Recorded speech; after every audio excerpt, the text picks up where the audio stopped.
In compliance with the Open Public Meetings Law, I wish to state on August 23, 2013, a notice of this meeting of the Upper Township Committee was posted on the official Township Bulletin Board, mailed to the Cape May County Gazette, the Atlantic City Press, the Ocean City Sentinel-Ledger, the Herald Times, and filed with the Township Clerk. Tonight's meeting is being video recorded and will be available on UTTV Channel 2 and on the Upper Township website. I hereby direct this announcement made a part of the minutes of this meeting. I would ask all to rise for the salute to the flag. I pledge allegiance to the flag of the United States of America and to the republic for which it stands, one nation, under God, indivisible, with liberty and justice for all. Barbara, would you call the roll, please? Mr. Barr? Here. Mr. Corson? Present. Mr. Insera? Here. Mr. Newman? Here. Mayor Colombo? Here. All members are present. Okay, would someone like to make an approval of the minutes from August the 12th, both the regular and the closed session minutes? Mr. Mayor, I'd like to make a motion that we approve the August 12th regular and closed session minutes. Second. Is there any corrections, deletions, omissions that anyone's aware of? Hearing none. Would you call the roll, please? Mr. Barr? Yes. Mr. Corson? Yes. Mr. Insera? Yes. Mr. Newman? Yes. Mayor Colombo? Yes. Motion is carried. Okay, in an effort to make sure that we have all those that are being congratulated this evening, let's go through the reports of the governing body relatively quickly, and then we can present to the presentation. So, Barbara, do you have anything for us this evening? I have nothing this evening, Mr. Mayor. Thank you. Okay, Daniel. Nothing at this time, but you have to excuse me, I have a little bit of laryngitis. But we do have two matters for closed session, personnel and a contract negotiation, shared services agreement with Egg Harbor Township. Okay, thank you. Paul. Thank you. I have two items. First, I just want to give the committee an update on the Garden State Parkway Bridge project. They've mobilized and are getting ready to work. Wanted to let the committee know, tomorrow they're going to be bringing down a large test pile, which will be interrupting traffic, just like a house mover would be doing. It's about 120 feet long, so they're going to be coming up Route 9 and bringing that pile in, and then they're going to start driving the test pile.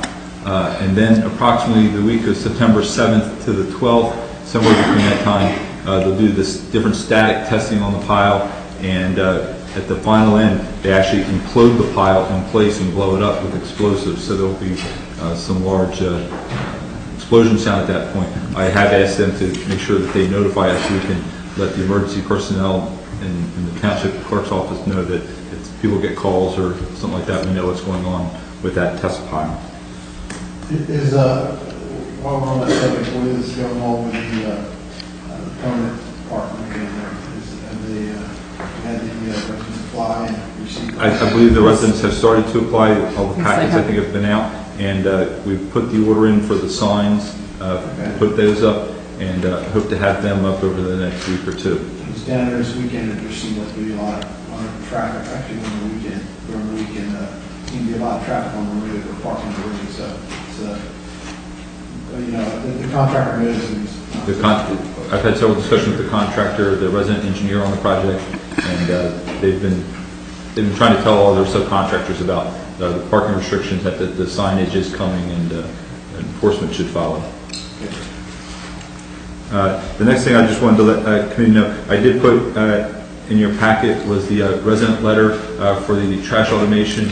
I'm hoping to be able to send that out probably right after Labor Day to start talking about, letting the residents know about can selection and sizing and how the program is going to work, so that any requests for additional sizing or number of containers, we can start to funnel those in and make sure that we order the appropriate number of containers before we implement the program.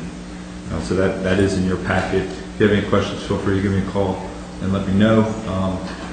There's also the update to the Public Works packet itself, probably later in September with those changes, as well as the requisite ordinance changes. I'll probably be putting those to Township Committee to be adopted, not to take effect until the program comes into effect, but at least we can put those programs out there officially, besides the information we put out in the resident packet.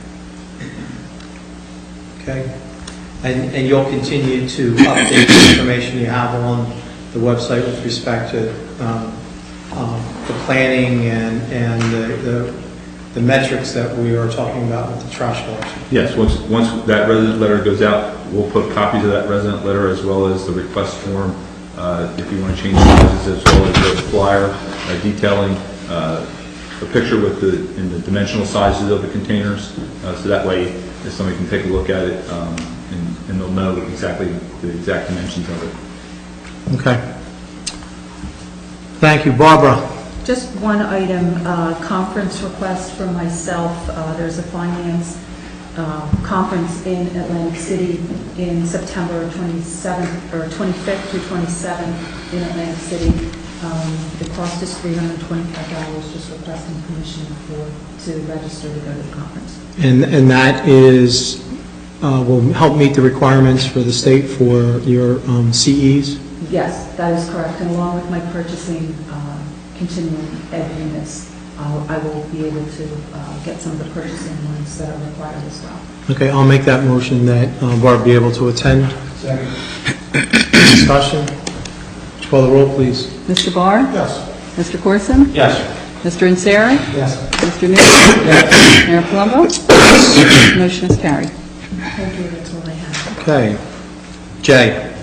Thank you, Mr. Mayor. Only a couple of things. I need to, as it happens with the lifeguard as well, happens with the division of EMS, several of our part-time EMTs already headed back to college, so we can make a couple of hires. One of them is Donald James Fancher, and the other is Christopher Gay. And I make that form of motion. Second. Go ahead. Mr. Barr? Yes. Mr. Corson? Yes. Mr. Insera? Yes. Mr. Newman? Yes. Mayor Palumbo? Yes. Motion is carried. That's all I have, Mr. Mayor. Okay. Oh, excuse me, I take that back. Oh, no, I would have been shocked if you had only had one thing. Yeah, we held, as advertised, the fire camp was held over this past week at the 3 different mainland fire stations. We also had assistance from the Division of EMS and Upper Township Rescue, and we had a fairly good turnout, and we had a great time, and the kids had a great time. And it's successful, and I think we'll plan on doing it again next year. We really got to do a lot of different things, and ask anybody who's been to the camp, went to the camp, and I'm pretty sure we'll recommend going again. We do a lot of things that it's pretty fun. Working towards future volunteer recruits. Very good. Curtis? Thank you, Mr. Mayor. In our emails, I did receive an email from a lady who lives on Fortune Tavern Road. She's very happy that the signs are put up about the not proper waste hauling route, but her concern was they're still hauling municipal waste down there, or the trust and landfill are still previously identified companies that are still hauling waste. So I think the health department enforced that. Yes, they do. It could be either the health department or the state police. State health department actually it's a monetary incentive, I believe, for them to enforce it. So I think if we could reach out to them via the clerk's office and try to get them to put in their presence there. And you've had some discussion with Mr. Marcus. I did talk to Charlie Narcus. He told probably a different resident who was concerned about the same type of inappropriate truck traffic. And he told them that we should contact the state police, but he did suggest that the health department in the past has been more proactive and has more of an incentive to correct the problem and enforce the issue. So that's from 2 different directions. You should probably get the health department. Okay. And I think the record should reflect it's not our municipal vehicles that are causing this problem, so. Private haul. And I think that's all I have, Mr. Mayor. Okay. I mean, the private haulers run Fortune Tavern Road because they actually do commercial stuff, but the problem is they're coming from elsewhere and they're using. Okay. Tony? Thank you. Our last meeting, we had, we approved the collection agency for collecting fees for medical, things like that. And I had some reservation about that because the reason was that I didn't want people to be afraid not to call 911 in case it was need for it. And so on, I was looked upon as I was from another planet. If Township happened, it was not happening. That was the consensus I had. I did some research on that, searched my memory back, and I did some research on that. It did happen. It does happen, and I don't want that to happen again. Back, I'm not sure exactly when, and I went to the disaster office, looking for some archives to see if there was a record of it. Unfortunately, there wasn't any. I went into price, a car price, which is the reporter now for the Gazette, and we did agree. That has happened. And then was having a heart attack, presumably was having a heart attack. Afraid to call 911 because obviously charges. He's totally reported. Got in the car, turned himself down to the parkway. It did happen, pulled over. And someone, I don't know if it was Upper that responded to, was another member that responded to.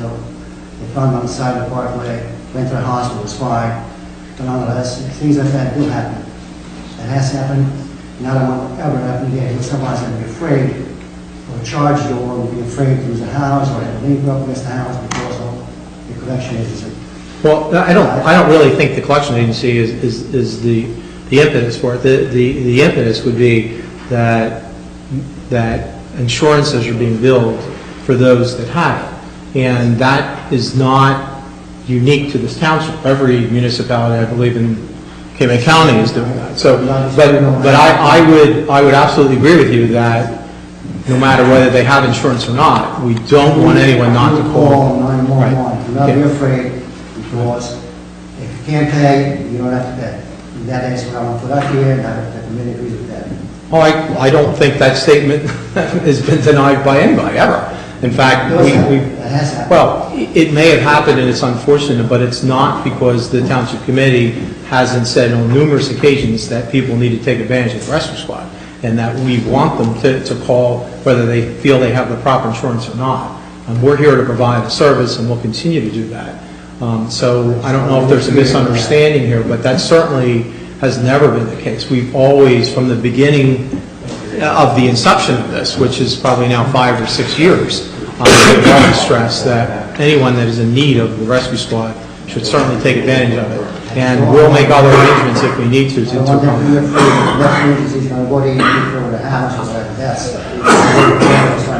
Okay, but It does happen, these things do happen, and I don't want that to ever happen again. The other thing is, I was talking to the supervisor of public works. We currently have a contract for fertilizing, weed control and pesticides. And looking at some things here, we could probably go cheaper in-house. There's somebody expressed the desire of taking a class and get certified and building pesticides ourselves. I'd have to recommend that we do so. We have to pay for the class. And there's nothing from for us to need to initiate the program, but after that, in the long run, we should do it township. We tried about 10 years ago to encourage employees to do that. And the only employee that wanted to do it was when it was near retirement. And my only thing is I have no problem sending somebody to school to get a pesticide license. But I'd like to see him not near retirement. I'd like to I'll see make it clear that actually it's Tom Wally. He's young enough, not of retirement age, and express desire of doing so. But we have to pay for the class, obviously, whatever else experience required. So you making the motion? The motion, yes. Is there a second? Second. Is there any discussion? Okay, would you call the roll, please? Mr. Barr? Yes. Mr. Corson? Yes. Mr. Insera? Yes. Mr. Newman? Yes. Mayor Palumbo? Yes. Motion is carried. The other thing is that has been so illegal dumping the public works yard. We talked about the call too, and I think there's a need for some security cameras. If you don't have any, and you have the money for it, is that for? Yes. I'd like to make that for a motion so that we get some security cameras here, start cleaning up and that up. We don't know if there's some township people doing that out of town, but there's some illegal dumping going on and we can't prevent it. The only way to do that is we have somebody sitting by the computer there every day. She can look at the computer on the screen and we'll know if somebody's working or they don't want to use it, we'll clean out the So that's not our. Will that equipment be able to monitor at night?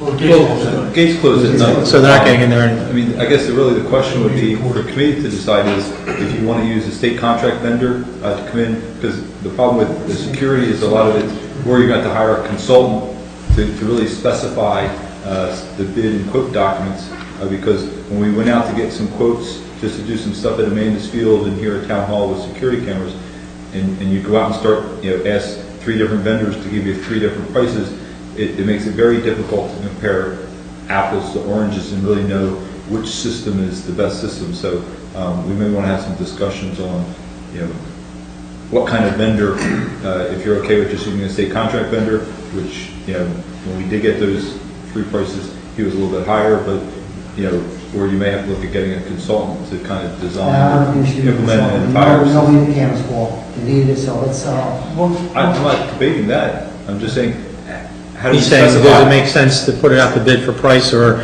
should we stick with a state contract, which may well, it's always. this time be more money? Put it up a bid, so maybe not, it's not. Well, that was the question. What are we put out? Yeah, what are we going to put out to bid? I mean, Specs. how do we prepare the specs? Are we going to hire a consultant to look at doing that? What kind of illegal dumping took place? Bulk waste, What was it? I don't know. exactly. construction debris? In the bin we have there? Yes, well, actually, they It's just not dumped it in much front of on our that, it's, Are they using our container? Is that what they're doing? We don't have a container.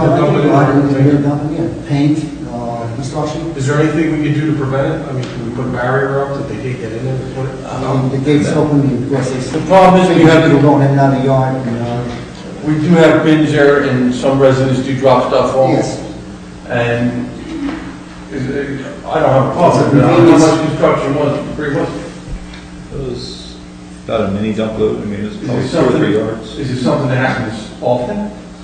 Well, Occasionally. paint, yeah. occasionally. So is it something that happens occasionally? I mean, what our head is, how many thousands of dollars worth of cameras do we spend to save $200 and if they dump it, at least if they dump it there where it can be loaded with a loader, it's not in wood somewhere too. So I'm Well, I'm not justifying it, but I just, Yeah, they also been down to the other things that we have to pay for, it's supposed to. All right, you know what also makes sense is that we still have we have a substantial investment in the vehicles that are there and the property itself, so it would complement a security opportunity upgrade as well. So I think it might make sense, rather than make this very cumbersome, we utilize the state, contract, let them come out and assess it. Mayor, not to interrupt you, but you got to look at this as a comprehensive township-wide plan, which we are in the process of working on, okay?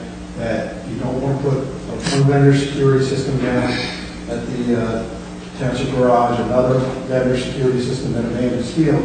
I think that's what Paul's alluding to. But if we do that, then we're not putting out the bid, because then you're already pointing out who's going to be the contractor. Not necessarily. We want the systems to be compatible. Yes. Oh, it doesn't matter, if we have one here, then the next space, we have to No, make sure well, it's- but you know what, I think Mr. Newman's making a good point. As we're upgrading our software and our website and everything else, there could be a lot of opportunity for the software to work with our existing system. So, I agree, but we have 3 cameras got in place, so we got to do is get the cameras that work with what we have already. well, I don't know, how to what's that? We have the software in place now. No, Well, we have it here, don't we? So we, not entirely, no. We have the so there's beginning, nothing in place now. we have some cameras in place, but not an Okay. entire system. All right, but we're using something now to use cameras, don't we? We have cameras, we do not have recordings, information. At this point, it may be better, because it's a safety issue that may be discussed in closed session, maybe perhaps at the next meeting we can put it on an agenda, because you really don't want to be telling the public what your security measures are. Okay? okay, so you want us to table the discussion to a closed session? You can give him direction if you come to a consensus as to how to go about having it studied. But if you want to go into an in-depth analysis and disclosure of what we have in safety and procedures for security purposes, you don't usually broadcast that to the bad guys. Yeah, tell them what to do. Okay. You know, if we start there, whatever system we get there, and show them the new ones, and follow through on the rest of them, and that's the match what we have. All right, so I think what we should do is re-agendize the subject for the next meeting. We'll get some, I think we need to vote to say he can go ahead and to go forward with it at some point.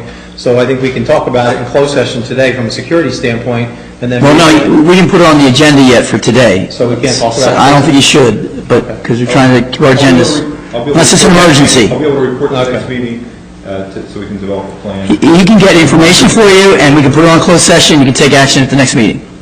All right, sounds good. Anything else? The trucks, the trash trucks, I'd like to talk about that a little bit. Well, you know what, I would like to, since we have presentations, before we get into the trash trucks, Okay. it's going to be a lively discussion. Let's move on. If you have anything else at this point for that? I'm going to give my next thing, so you want that's fine. Okay. We'll come back to that, but we have some presentations to make, and I know that's going to be Yes. not a very short conversation. So. Ed? There you go. There we go. I actually have a couple things. One, I need to make a motion to hire Jim Givens, who is a former lifeguard, so that we can utilize his services to get us through Labor Day weekend. And we also plan to be open the weekend after with some limited guards in Strathmere. Probably, 3 beaches? Where's the cabinet? 3 beaches. 3 beaches. So the weekend after we'll have coverage as well, because the weather's still nice and we'll still have a significant amount of guests coming to the beach. Also, tomorrow, Paul and I will be attending a FEMA meeting.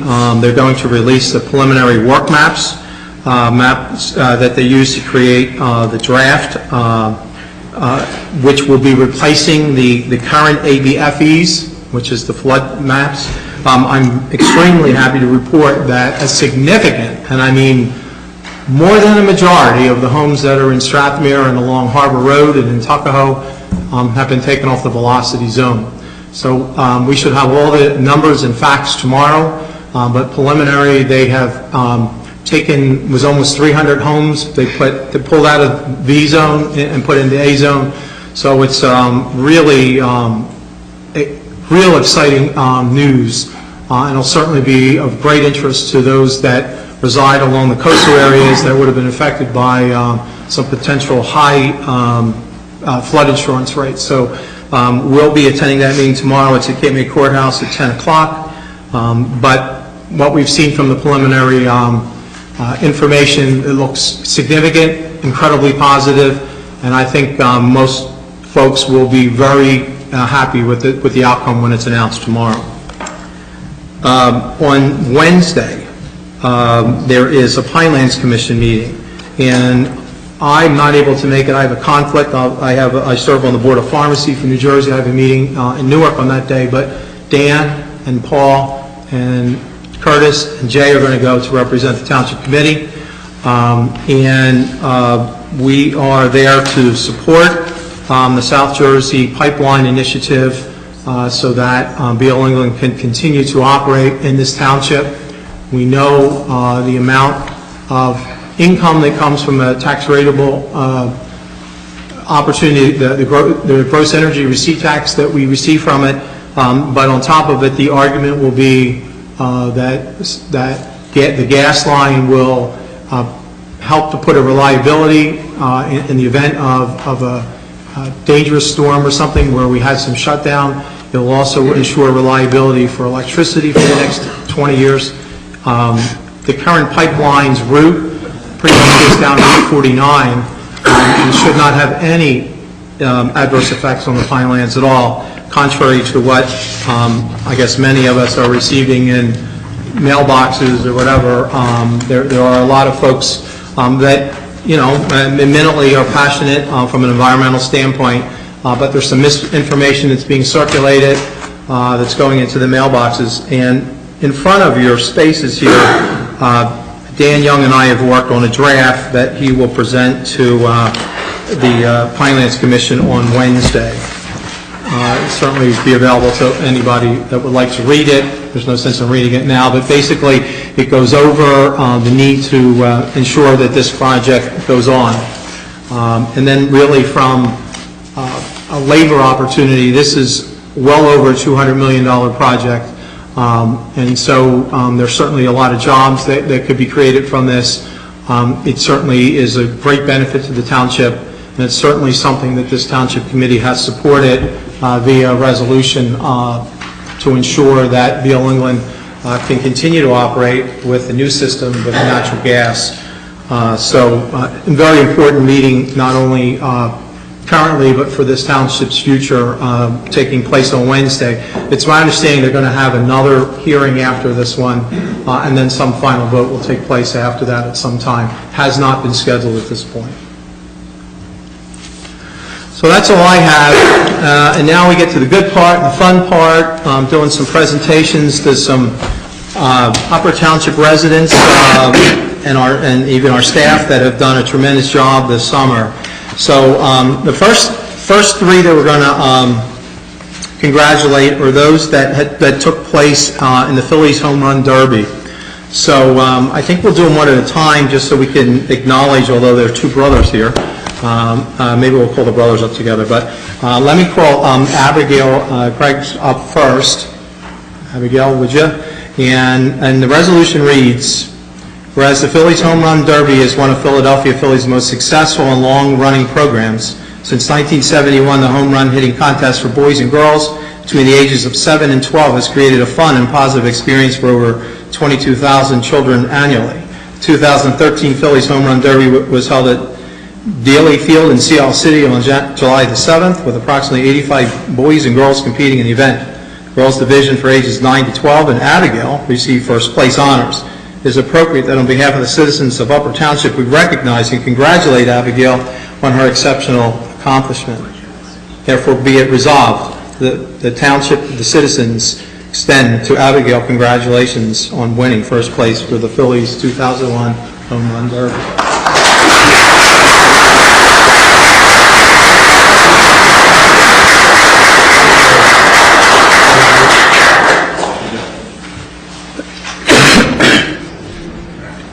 You got to make sure you're getting the pictures now, Abigail. So smile hard. Anything you want to say? I understand you play softball too. Is that true? There you go. All right. You're going to make the newspapers. Be a star, a rising star. Congratulations. Good job.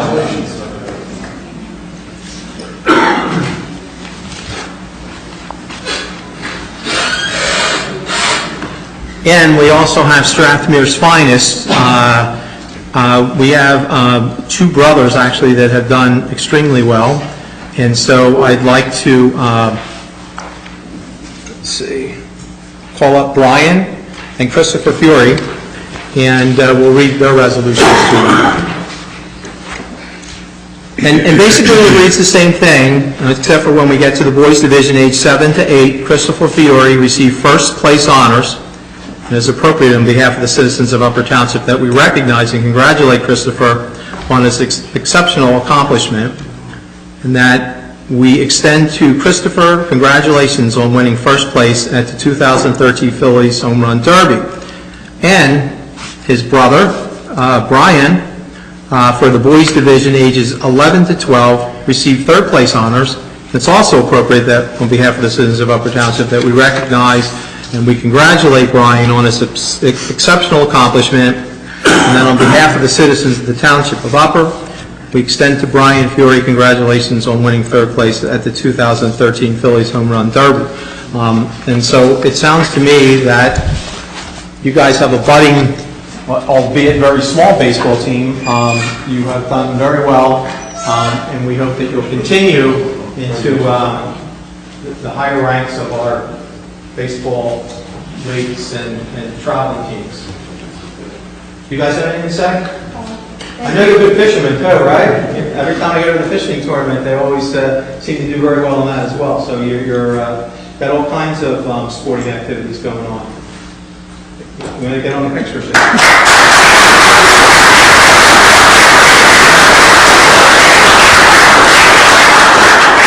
Great job. You know, all these children that compete, and it's really an honor for us to congratulate them because they are very goodwill ambassadors for the township.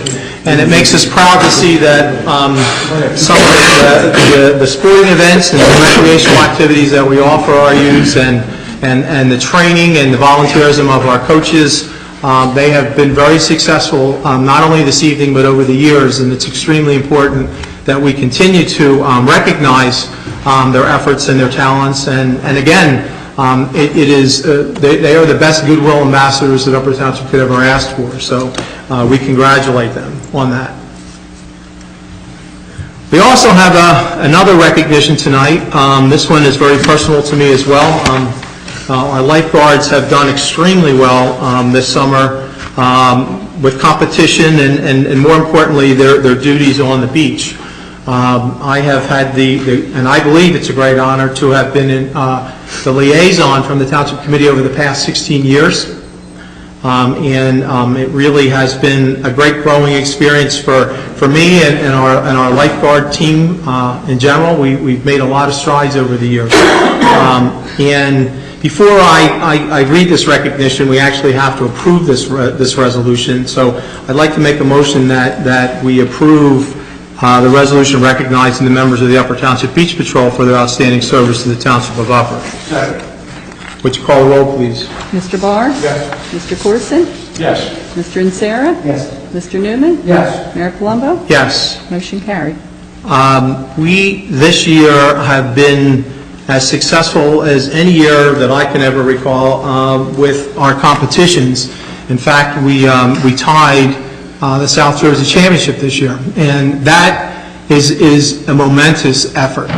We are one of the smallest lifeguard teams in the county, actually, and this is Atlantic and Cape May County, and we were able to successfully tie Ocean City, that's almost 3 or 4 times the size of us, with manpower and staffing, and they have done a tremendous job, not only in that, but many other events. And so tonight, we'd like to honor those that have competed this summer, and really the lifeguards in general, for having an incredible and successful season at the beach. And so I'll read the resolution. Some of the competitors in the South Jersey Championship, one being my nephew, was 3 years old when I started this, and I was thinking Kevin Gill was probably not even born yet at 16, because I've actually been working with you, Bill, longer than our competitors have actually been around. So it's a great tribute to you and your staff, and it also is a great tribute to the Junior Guard and Mascot program that has been instituted, because a lot of the folks that serve on our lifeguards currently are from Upper Township. So that's a great thing as well, that our own people are serving and protecting the public.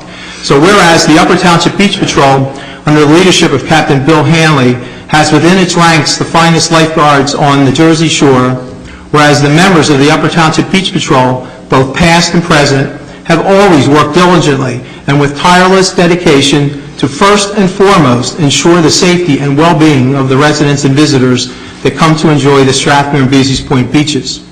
Whereas with outstanding performances in the lifeguarding competitions this summer, Joe O'Neill, John O'Neill, Jim Dugan, Dan Palumbo, Ford Palmer, Kevin Gill, Mary Ellen Curran, Amanda Eller, Spencer Popeson, and Bill Dooner have also demonstrated their superb athleticism, skill, and competitive spirit, coming in first place in Besh and Callahan Memorial Races, first place in the Tri-Resort Championships, second place in the Dutch Hoffman Memorial Races, second place in the Kerr Memorials, and co-champions in South Jersey Lifeguard Championship.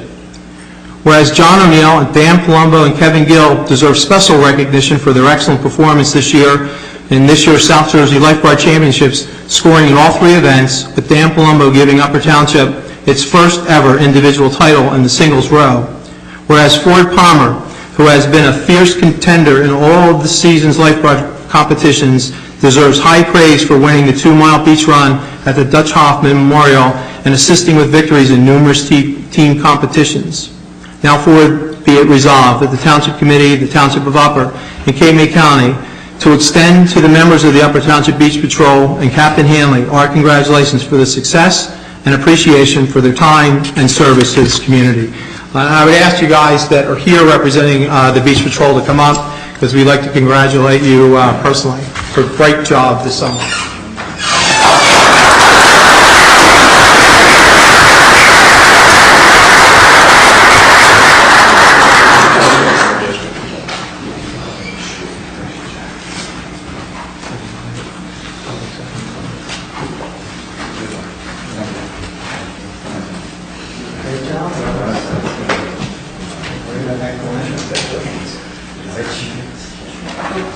No way.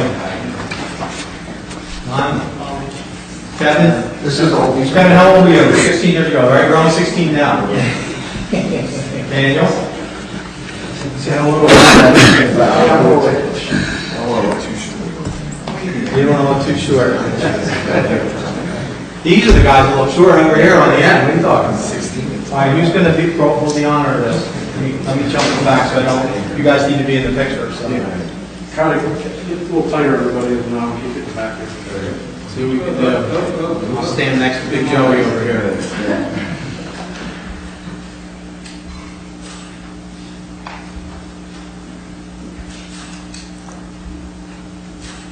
Mayor, can you move over just a little to... She's bothering me.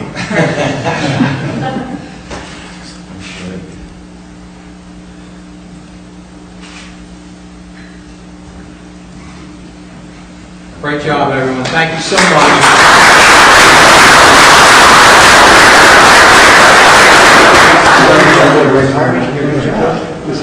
You can address them now if you have somebody, if you want to say something, that's fine. Absolutely. Christopher and Brian, maybe you guys will be up here in a couple years. And you know what? Future lifeguards as well. Strathmore's finest over there. So, See you on the beach. thank you. If I could just address the committee, is that all right? That's fine. First of all, No, just for the record, because we are saying, just state who you are in case somebody doesn't know. Captain of the Township Beach Patrol.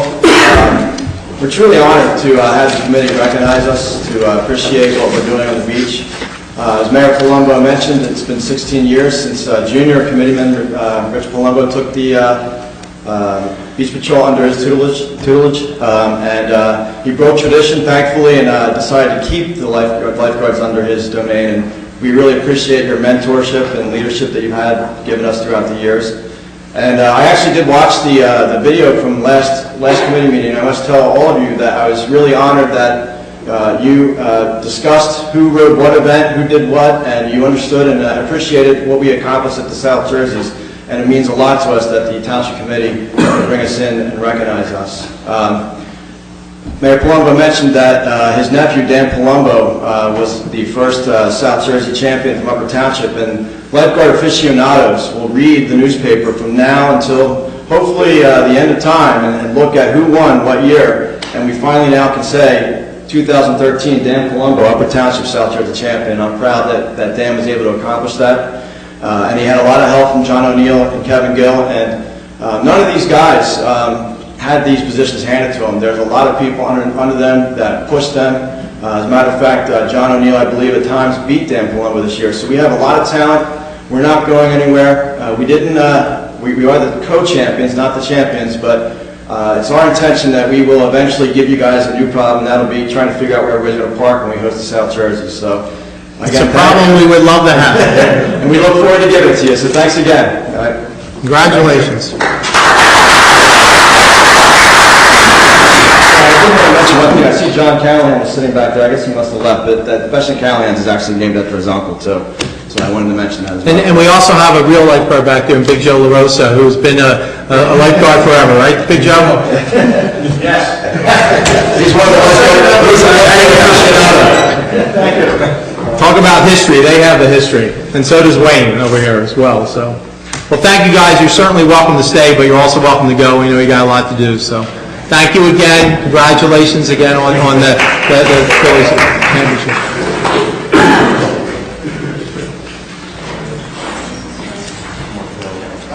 See you, Daniel.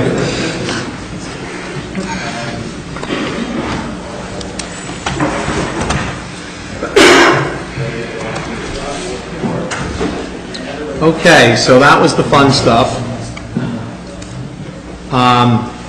You know what, Tony, if you wouldn't mind, I know we want to go back to the discussion of the vehicles.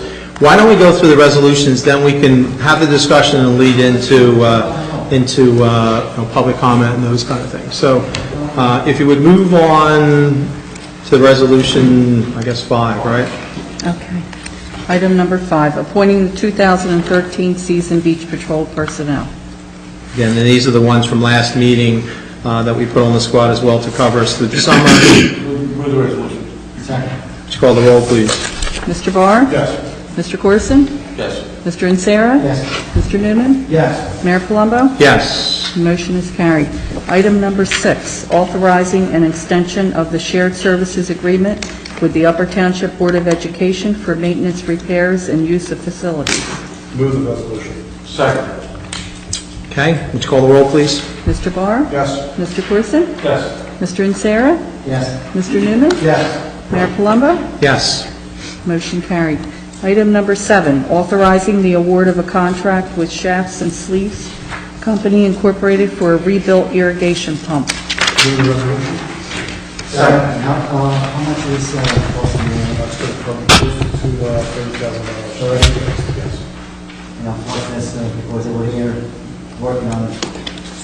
We have to indicate what it is. And it's- Yeah, there's a problem situation.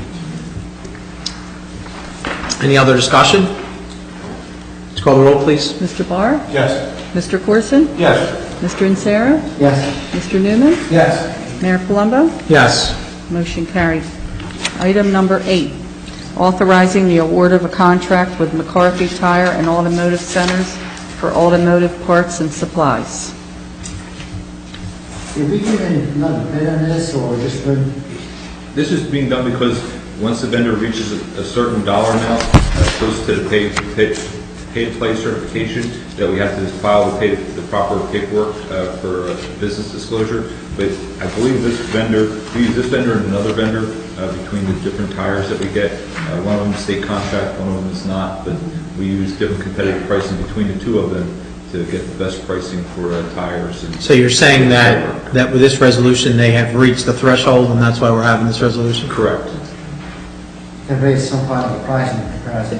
There are quotes gotten for the parts that are... They get quotes, but they don't go out to bid, which is advertising and putting it in the paper and whatnot. Okay, would someone like to... No. My understanding is Barbara gets at least 2 or 3 quotes on each of these and picks the lowest. That's correct. Okay, I'll make a motion that we authorize the award of the contract then, to move forward. Second. Would you call the roll, please? Mr. Barr? Mr. Corson? Mr. Insera? Yes. Mr. Newman? Yes. Mayor Palumbo? Yes. Motion carried. Item number 9, authorizing the award of a contract with George Sparks for an emergency generator. What is this? This is the emergency generator that was replaced, that will be replaced at the Public Works yard that went down during the hurricane, correct? Yes.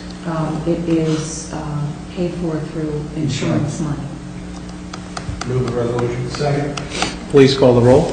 Mr. Barr? Yes. Mr. Corson? Yes. Mr. Insera? Yes. Mr. Newman? Yes. Mayor Palumbo? Yes. Motion carried. Item number 10, authorizing the mayor and township clerk to sign a contract with Shore Veterinarian Animal Control Services for animal control services in Upper Township. Move the resolution. Second. I have something to say about this. First of all, how long has it been that we had a contract with the has it been out for bids and pricing, or? It's a professional services contract. We have not, we've probably had Shore Vet, I want to say maybe 5 years. I think we put out an RFP about 3 years ago. 3 years. Was it 3 years? Okay. And this is exactly the same terms and conditions as the prior contract. We have had difficulty obtaining animal control services in the past. And we've had difficulty in the past with those that are serving in that capacity. Yes. Well, here's the thing, I had a somewhat of a bad experience with them. About a month ago, I was on Parkway, when a huge bird couldn't make it, made it in a truck, pulled over, and the bird was hanging outside my truck, still alive.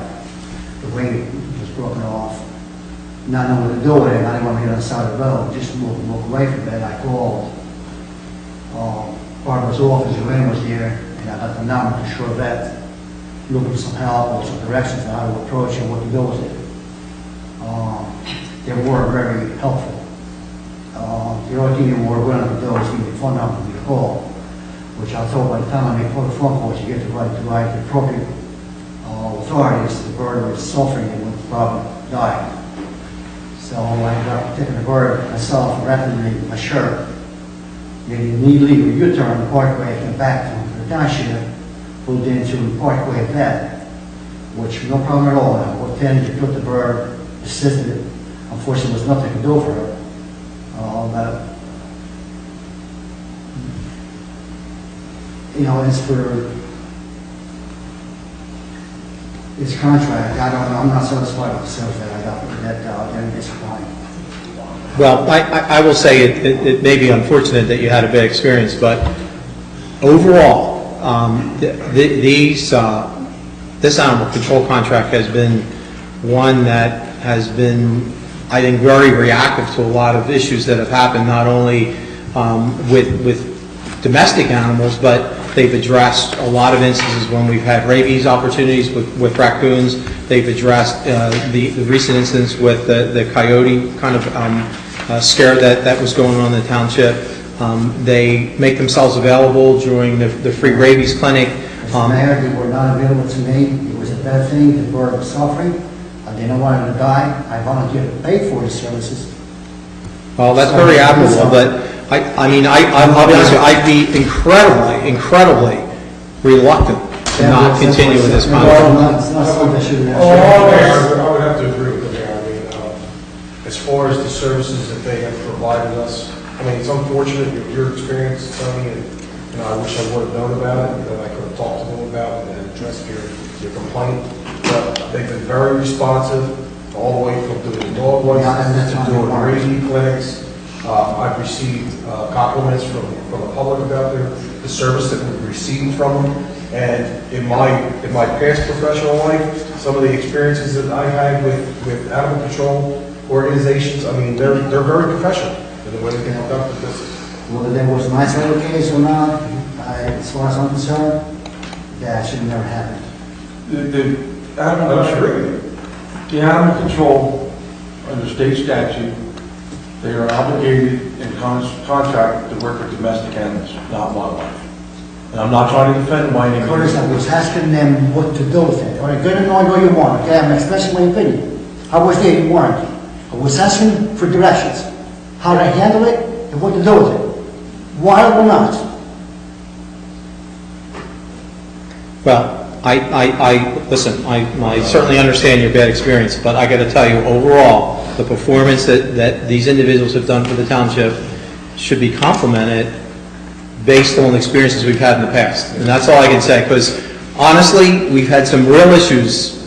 10 years ago, I mean, we had some significant issues with the service that was being provided, and this has not been the case here.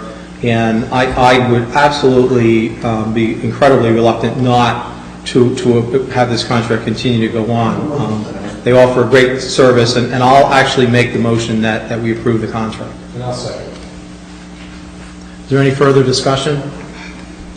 Would you call the roll, please? Mr. Barr? Yes. Mr. Corson? Yes. Mr. Insera? I'm abstaining. Mr. Newman? Yes. Mayor Palumbo? Yes. Motion is carried with 4 in favor and Mr. Insera abstaining. Item number 11, appointment of Ansel Grimm and Aaron P.C. and James G. Aaron Esquire to act as special legal counsel. This is special counsel in the beach condemnation cases. This is the same contract we had previously for the ongoing litigation. Move the resolution. Second. Would you call the roll, please? Mr. Barr? Yes. Mr. Corson? Yes. Mr. Insera? Yes. Mr. Newman? Yes. Mayor Palumbo? Yes. Motion is carried. Item number 12, authorizing a 2-year extension of a temporary use and occupancy agreement with Rutgers University Institute of Marine and Coastal Sciences. Okay, and for those that don't know, this is the antenna that's in front of the lifeguard station, right, Paul? They're doing monitoring there? Correct. I'll make that motion. Would you call the roll, please? Mr. Barr? Yes. Mr. Corson? Yes. Mr. Insera? Yes. Mr. Newman? Yes. Mayor Palumbo? Yes. Motion's carried. Item number 13, canceling taxes on exempt property for Block 348, Lot 6. Move the resolution. Second. Okay, And this is for 100% disabled American vet, and by statute. By ordinance, actually, statute and ordinance. Statute and ordinance, that, that they do not have to pay taxes. So, would you call the roll, please? Mr. Barr? Yes. Mr. Corson? Yes. Mr. Insera? Yes. Mr. Newman? Yes. Mayor Palumbo? Yes. Motion carried. Item number 14, tax refund for Block 348, Lot 6. Move the resolution. Second. Second. Would you call the roll, please? Mr. Barr? Yes. Mr. Corson? Yes. Mr. Insera? Yes. Mr. Newman? Yes. Mayor Palumbo? Yes. Motion carried. Item number 15 under new business, Bruce Beaver request to install speed humps on Luke Court. Okay. Paul, did you have a chance to look at this? Yes, I did. And I have spoken to not only Mr. Weaver, but several residents along Loop Court, especially the ones closer to Corson Tavern Road, with the new developments towards the rear. They are concerned with excessive speeding by their homes. When the developer developed the rear portion, they did put a speed hump as it got closer towards the rear. Some of the homeowners that bordered that area, but there were no speed humps called for in the front area, and this would be an area to help control speed. It's a longer road where cars can get up a little excessive speed along that stretch of road, so it would be an area that could be warranted for at least 2 speed humps. Luke Court has always been a problem. And at one point, we even had years ago, I believe we found out it was 15-mile-an-hour speed limit signs up there, just trying to slow down traffic. And I think at the time the Chamberlain lived at Second Third House, and she used to give us a phone call. She no longer lives there. But it's definitely warrants speed humps, and I think when we should do it. Now, will they'll be a permanent structure as opposed to a temporary one where, like we use in Stratford, some of those temporary ones? Yeah, we no longer utilize those temporary ones, and then the committee makes a recommendation. We have on Brewhouse Lane, don't we? Brewhouse, Perry, Claims Lane, Prescott, and Bayview Avenue, and Putnam. Willits. So, Have we ever conducted a traffic analysis in there to find out how fast people really are going? Oh, I'm sure it's in excess of 50 sometimes. Well, it's not a through street, number one. And number two, with my experience, it's probably the neighborhood. oh, it is. Yeah. People that live, It's not a through people street. that live in the neighborhood, most And we definitely. should probably have an analysis done to find out how fast people are really going down that road. You'd be surprised. I think we To a layperson, you know. We have- It's not going to be 20, but put the county's radar vehicle out there. So, at different periods of time, we have put the vehicle out there so that you can look at it and say, oh, wow, that's how fast I'm but doing. does that collect data? That one does not collect that. Do we have access to collecting data? We would have to go out and purchase and rent the equipment to collect that. And I don't believe the county has it, they rent it also.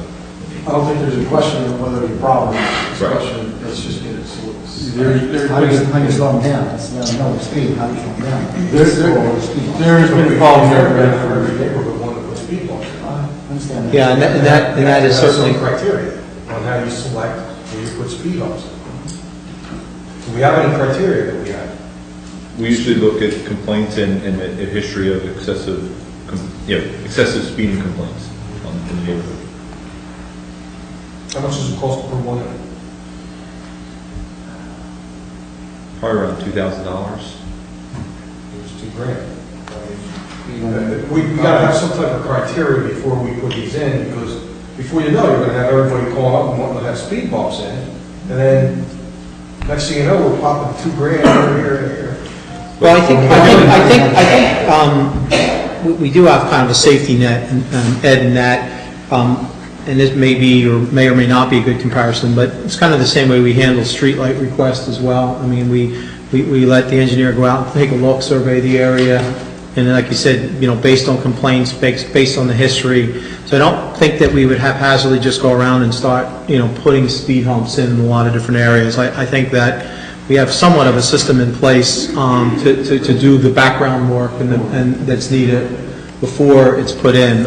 This apparently has, a history of being a problem. And, it sounds like in this particular situation, it probably makes sense. I've spoken to at least 3 people on the street that have all expressed that similar concerns seems to be with. I mean, I guess the question is one enough, or I think at least 2 is going to be required. I mean, I think. so that would make 3 on the street then, is that what you're saying? The one that was installed is actually back on Megan Lane, the older portion of Megan Lane. So without doing an exact study to look at spacing and the location, I think you need at least 2. Can you put a voice to that, or does that? Yeah, our workforce installs them. Okay, so would someone like to make a motion to approve this request? I'll make a motion to approve. Second. Okay, is there any further discussion? And you know what, Paul, if you would, well, let's take a roll and then I'll just make a final comment. Mr. Barr? Yes. Mr. Corson? Yes. Mr. Sarah? Yes. Mr. Newman? Yes. Mayor Palumbo? Yes. Motion carried. And maybe as we move forward with this, using, Ed's background and Tony's background being in Public Works, maybe the 3 of you can get together and kind of come up with a few other maybe pieces of the criteria, as we go forward if there's other requests in the future. Okay. All right? I'm sure it must be one of them. Okay. Item number 16, Ducks Unlimited New Jersey State Committee requests to hold a raffle on October 26th, 2013. I'll make a motion to allow that. Second. Would you call the roll, please? Mr. Barr? Yes. Mr. Corson? Yes. Mr. Sarah? Yes. Mr. Newman? Yes. Mayor Palumbo? Yes. Motion carried. Item number 17, Greater Tuckahoe Area Merchants Association request use of Amanda's Field for the 2nd Annual Car Show and Cruise on October 5th, 2013. I'd like to make a motion to grant that request. That was a well-attended event last year, and good event. All right, we have a first and a second, and you've already gone through all the criteria that they need to have Yes. in order. Paperwork's all in order. Yes, it is. All right. We're on a cruise from there. Would you call the roll, please? Mr. Barr? Yes. Mr. Corson? Yes. Mr. Sarah? Yes. Mr. Newman? Yes. Mayor Palumbo? Yes. Motion carried. Item number 18, beach grass and sand fence for Strathmere Beach bid opening results. Well, I'll tell you what, I've never seen such a spread in bids. This is incredible.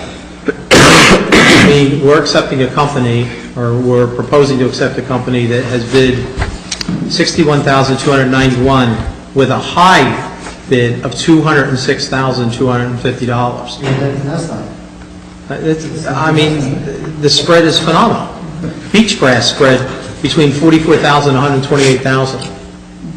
The ironic thing is, for the fencing bids, if anybody just called and asked for the bid results from the last time, you would have been able to find out what the going rate.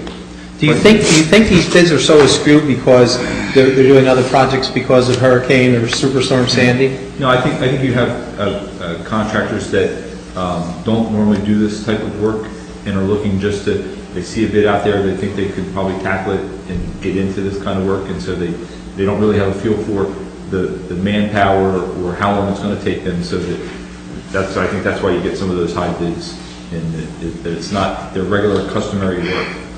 I mean, it seems hard to believe they put in that much time to go through the whole bid process, fill it out, to be nowhere near in the ballpark. I don't Like, it disagree. takes time to fill out the bids. I don't know. Well, I'm done with my commentary. It doesn't matter. We're going to take the lowest bid anyway, I think. Yeah, that was last time. With some, Yes, we did. And, I just want to make one comment. The low bid did just have a discrepancy in his addition, or a multiplication really, in extending his unit pricing out with the quantity supplied. When corrected, that's the bid results that you see in the bid tabulation. It did not affect in any way the apparent low bidder. He was still low bidder. We actually going to save another $1,300 from what he put the bid in. If I remember right, last time we had a problem with that. We had to go and redo something where it was not enough. The contract, I guess, one at the end. No, that We put a There was change some- order no, on that, on the last time we did the dune fence, because we got good prices and we had additional funds from FEMA to do additional. We extended the project. We extended the project to do additional fencing. And that was a change order that was approved. All right. And it sounds like we're at the point where would someone like to make a motion to approve Ocean Construction for this bid? I would make that the normal motion, but I have a question after.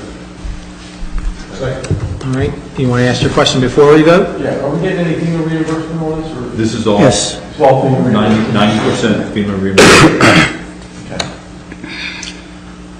All right. Would you call the roll, please? Mr. Barr? Yes. Mr. Corson? Yes. Mr. Insera? Yes. Mr. Newman? Yes. Mayor Palumbo? Yes. Motion carried. Item number 19, A1 Plumbing, request for a refund of construction permit fees.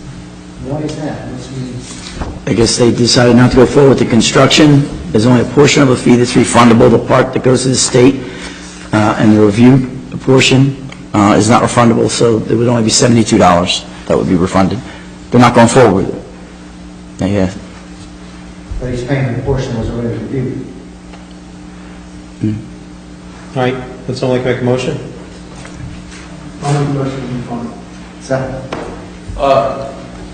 Matter of point, I think, is one of your competitors coming? Oh, yeah. Would he You should abstain, probably. Plumber to plumber. And thank Curtis. That wouldn't work. Especially if you're going to... I mean, I'm voting to refund it. I guess if you're saying you're going to vote yes, but if you voted no, that really could be a problem, so would you call the roll, please? Mr. Barr? Yes. Mr. Corson? Yes. Mr. Insera abstains? Yes. Mr. Newman? Yes. Mayor Palumbo? Yes. Motion is carried, 4 in favor. All right, would someone like to make a motion to pay the bills? I move that all claims submitted for payment at this meeting be approved and then incorporated in full in the minutes of this meeting. Second. Would you call the roll, please? Mr. Barr? Yes. Mr. Corson? Yes. Mr. Insera? Yes.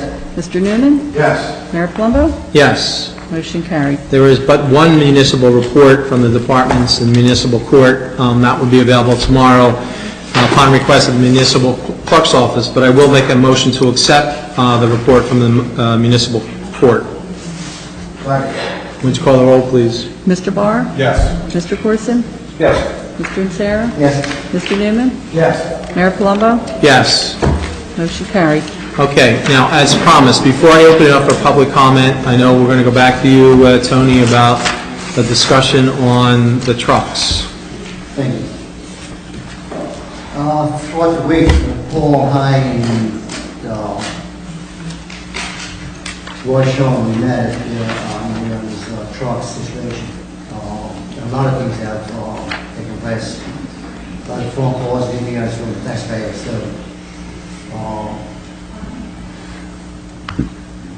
we're going out and buying, supposedly we're not buying trucks. We bought one, $300 truck. Hope of buying 2 side-load trucks. There's been a lot of concern about whether or not 2 trucks will be enough, whether or not they're going to work, and why we spend that kind of money when possibly we go with different trucks. Achieve the same result at the end of the day. And that's the question going around. The other thing is that we have the can size, that's becoming an issue. We were under the impression that we'll have a choice as to what size we want to get. I understand that the 90-gallon can is equivalent to 3 30-gallon cans. However, right now we have no restriction to how much trash somebody can put out. Going the other way, it's probably going to be some point of a restriction as if the can is full. The household will not be able to put out the rest of the garbage that's left with it. We'll have to wait for the following week. And it's not something I'm too thrilled about. I want to do that. I'm not on to that. The cost of the, and not only that, they were told that they will be able to buy an extra can if they need it, if they want to. And it seems that the options are on the table too. It's not something else that I don't think I want to tackle. Is that option off the table? No, if- Well, if- the letter we reviewed earlier tonight, that option was still in there. I mean, I don't know who took it, did you have?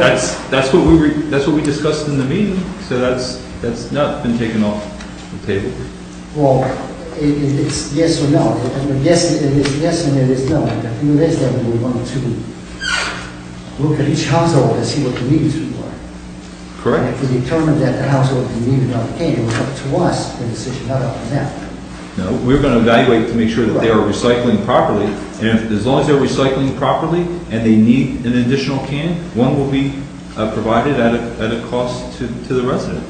But at no time did we say that we would just deny them and point blank deny them an additional can, but we want to make sure that before we give a second can. It also is that, you know, we're doing an analysis as to what they put out, and if we feel that what we're giving is good enough, and they don't agree, they have no option.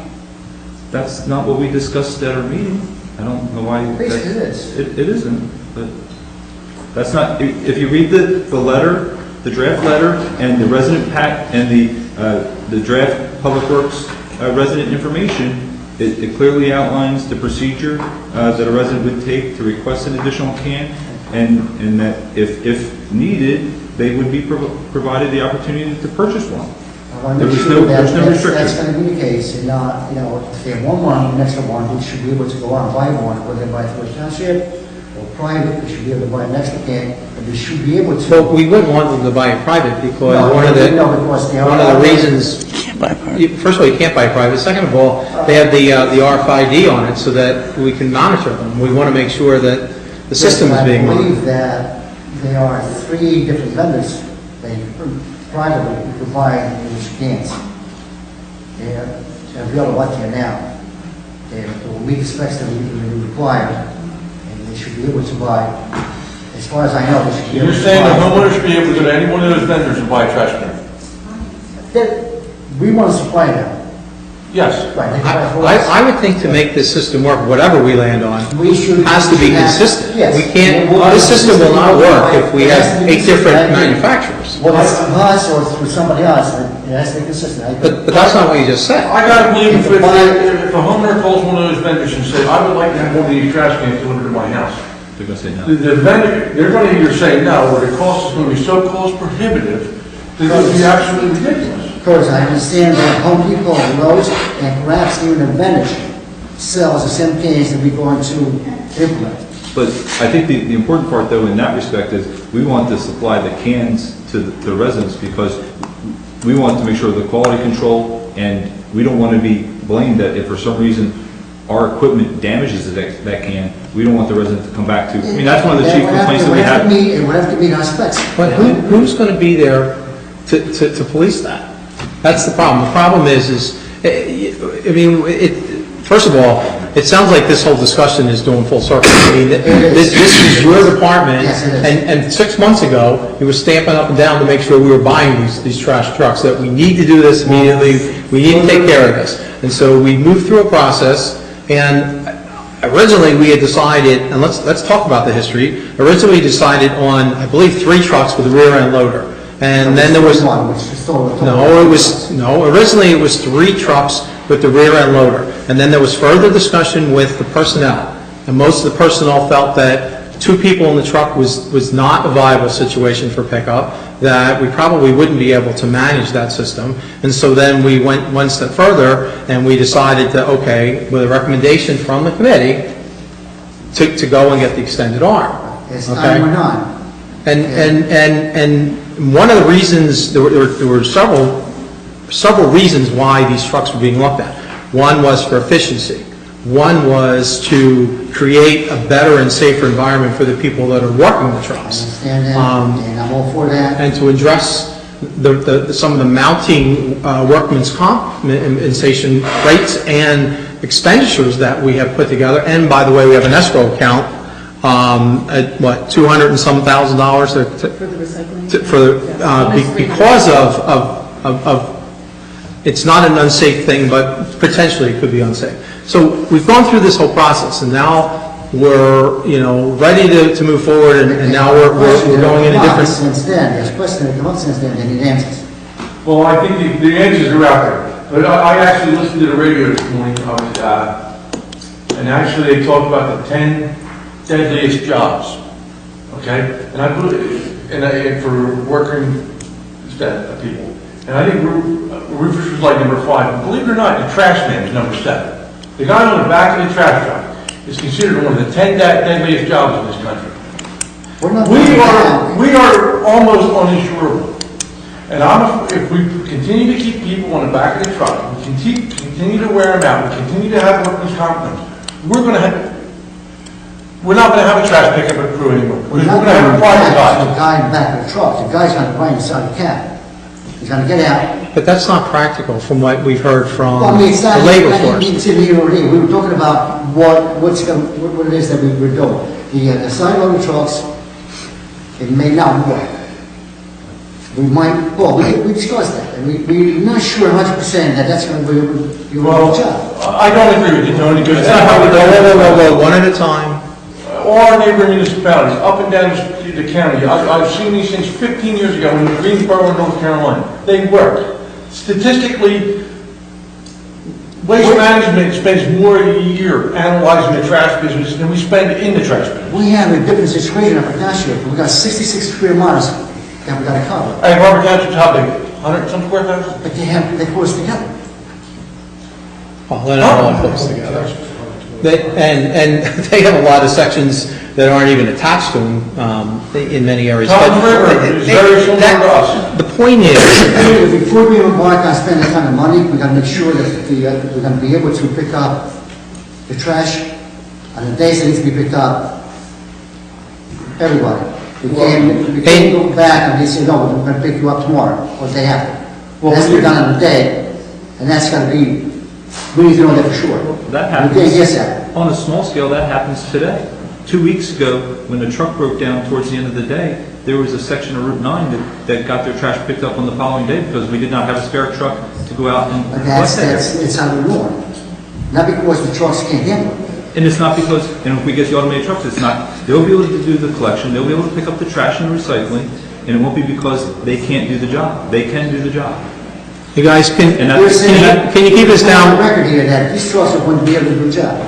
We discussed Trying to hear what these others We say. discussed it at our supervisor meeting on Monday, and on Monday's Yeah, meeting, we weren't sure, Ron. It was a question of whether or not which one we were going to be able to make it. on Monday's meeting, everybody left there with the answers, all their questions answered, and satisfied that we can get the work done. I do agree that there could be occasion when a truck breaks down, Oh, I understand when that. there's going to be a delay of a day. Guys, can you To get keep a it down spare- back there until we get through this discussion? To get a spare truck or to get one of our other secondary, because we're going to outfit 2 of our existing rear loader trucks, if that's the option, with tippers and go out there and collect them, but they're not going to be as efficient and depending on the workload. And those older trucks are older trucks that need, we're having to go through those spares regularly anyway. So, there's going to be times that a portion of a route based on the rear loaders may get extended to later in the week. But the rear loaders, the automated loaders can do the job. Regardless of what program we put together, They there have to be able to do the are job. issues. And they can. Nothing is 100% in this world. I understand We go that. out there and do what we have to do. But we have to make This sure has been that lifted back. I don't want to limit it, the amount of trash that somebody puts out. If, I want to make sure that we're going to be able to pick up. Well, first of all, I don't know that you could say that at this point, okay? Because, listen, I would agree with you that right now we have a very open system. And it's a system that's probably more open than most municipalities allow. Our guys are certainly picking up things that are in trash bags, and by the way, they're supposed to be in a trash container by ordinance. So they are very accommodating in how they're doing things at this point. But in order to be efficient, in order to continue to provide the service, in order to make sure that the system works well, we may have to put a few constraints in, and people will begin to evolve around it. There's no question that it's successful in the South, because pretty much every city and municipality uses it in the South, okay? And so they've had the opportunity, and we have the opportunity of seeing how it works there. And it may be difficult at a holiday, you know, I mean, I think those things happen, but if somebody has two cans, I just want to be sure that these trucks are going to be able to pick up the load that they need to pick up each and every day. and you know, we're relying on the testimony for that. Listen, I'm not so sure that I'm sold on one of the plans for the workforce thing, which we can have another discussion about that. I'm still in favor of a 5-day pickup, and we're gonna work around that. Also, we had a concern from a resident in Tuckahoe about, you know, she had a really long driveway, and she currently brings her recycling to the convenience drop-off at the Public Works Yard.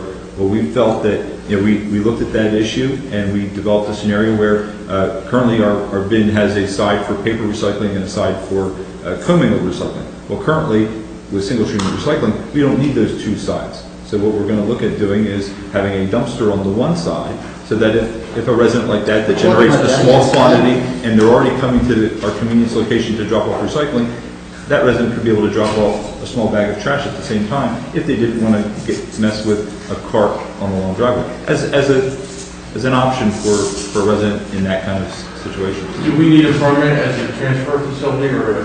We may have to look into something like that for that small generation of waste, but we'll look into, you know, we have 6 months to get that up and operational, but we have time. All right, so I guess I just want to make sure that we're going to spend this kind of money, we want to be able to make sure that the system is going to work. I don't want to spend that kind of money for now and then, well, get pick up your garbage today. Well, we know. If it happens and the truck breaks down, it's a different thing.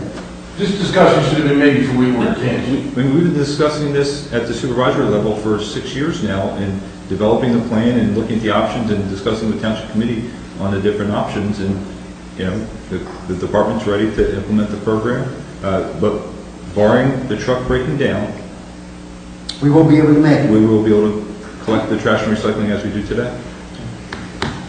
On the 10-hour day, 4 days a week. Have you guys looked at that? Or? I actually am not totally in favor of that. I would rather see us go with 5 days a week, and if we have to juggle where trash is being picked up throughout the township during the 5 days, you know, we'll look at that as to what's the best route to put together. On Mondays, at this point, from what I understand, we only pick up some commercial recyclables and scrap metal. So it may well be that those of us that have Tuesday pickup might have it on Monday. I don't know how we'll work it out, but I work, you know, with a large workforce. I work for a company that has 30,000 employees, and typically shortening the week may work in some particular job descriptions and titles, but it may not necessarily suit our need. And I prefer to have our workers around 5 days a week if we can do it that way and stay. We're not talking about the whole public work, we're talking about trash. Well, but you have to offset the 1 day, because if we have a snowstorm or we have an incident, if somebody puts in 4 days, they put, instead of on the 5th day, they're going to be in overtime. So I want to look at the whole scenario, because we also have to be conscious from salaries and overtime and those kind of things that, you know, in the event of an emergency. Yes. We had We're just talking about the recycling and trash on a schedule. We actually had an implementation meeting with the whole department to discuss those issues, and actually the workforce actually. You guys are meeting today, right? Or? No, it was on I think Thursday or Friday last week, and the workforce actually came out pretty forceful in saying that, you know, they felt that they would be more productive and get more, you know, be able to get more done with 4 10-hour days. We have to potentially split the shifts, the department, into one shift and a second shift, because we need personnel To cover different things on different days. So there are issues that we have to work out, but, you know, well, I guess my question is how do you handle a 10-hour day where 4 or 5 people may, for whatever reason, there's an epidemic and they all fall out sick, and then you don't have anything on the other end? So I think before you can get to that point, there's some analysis we have to do. Yes. And it also, by the way, would require us to open up the contract. So and I'm not so sure that I'm ready to do that at this point, so. Any discussion of the contract or potentially opening it should be a closed session item. Of course, you just notified me that. It's something we talked about, and that's why we brought it out. Because the landfill is open till 4:30 in the afternoon. Well, it will be less than hours. The landfill works a 10-hour shift, so We'll be that's on not that. correct. Right, so I guess, Tony, based on what you've heard, where are we at with this, with your department? Are we moving forward with this? I mean, what are the plans here? We've already bought the trash cans, and I think we've Well, already trash bought... cans is a different issue, because whether we go with side or rear loaders. But if we go with rear loaders, that is not going to save the money that we've talked about. We're now going back to 3 people on the truck and having 3, so that's 9 people versus, And workman's comp claims, and uninsurability, and So- privatizing our trash. It's still a rear load automated way to pick up the trash. A rear loader- Whether it's side load or rear load, it's still automated. but it doesn't, it doesn't help our insurance ratables. I mean, you know, we can certainly look into it. It certainly doesn't help us from a salary thing. Part of the reason why we're implementing a new system is to hopefully realize savings. Yeah, well, the salary, it's not going to change. First of all, we No, can't... the salary will change with No, the, because we cannot reduce the workforce. But- We're shorter than it is now. right. We've- That's No not one- going to change. I disagree, Tony. From the time we started this operation, we have reduced our workforce by 7 people. That's over $1 million in savings right there. Because we didn't hire anybody, we haven't replaced anybody. Right, so we can't...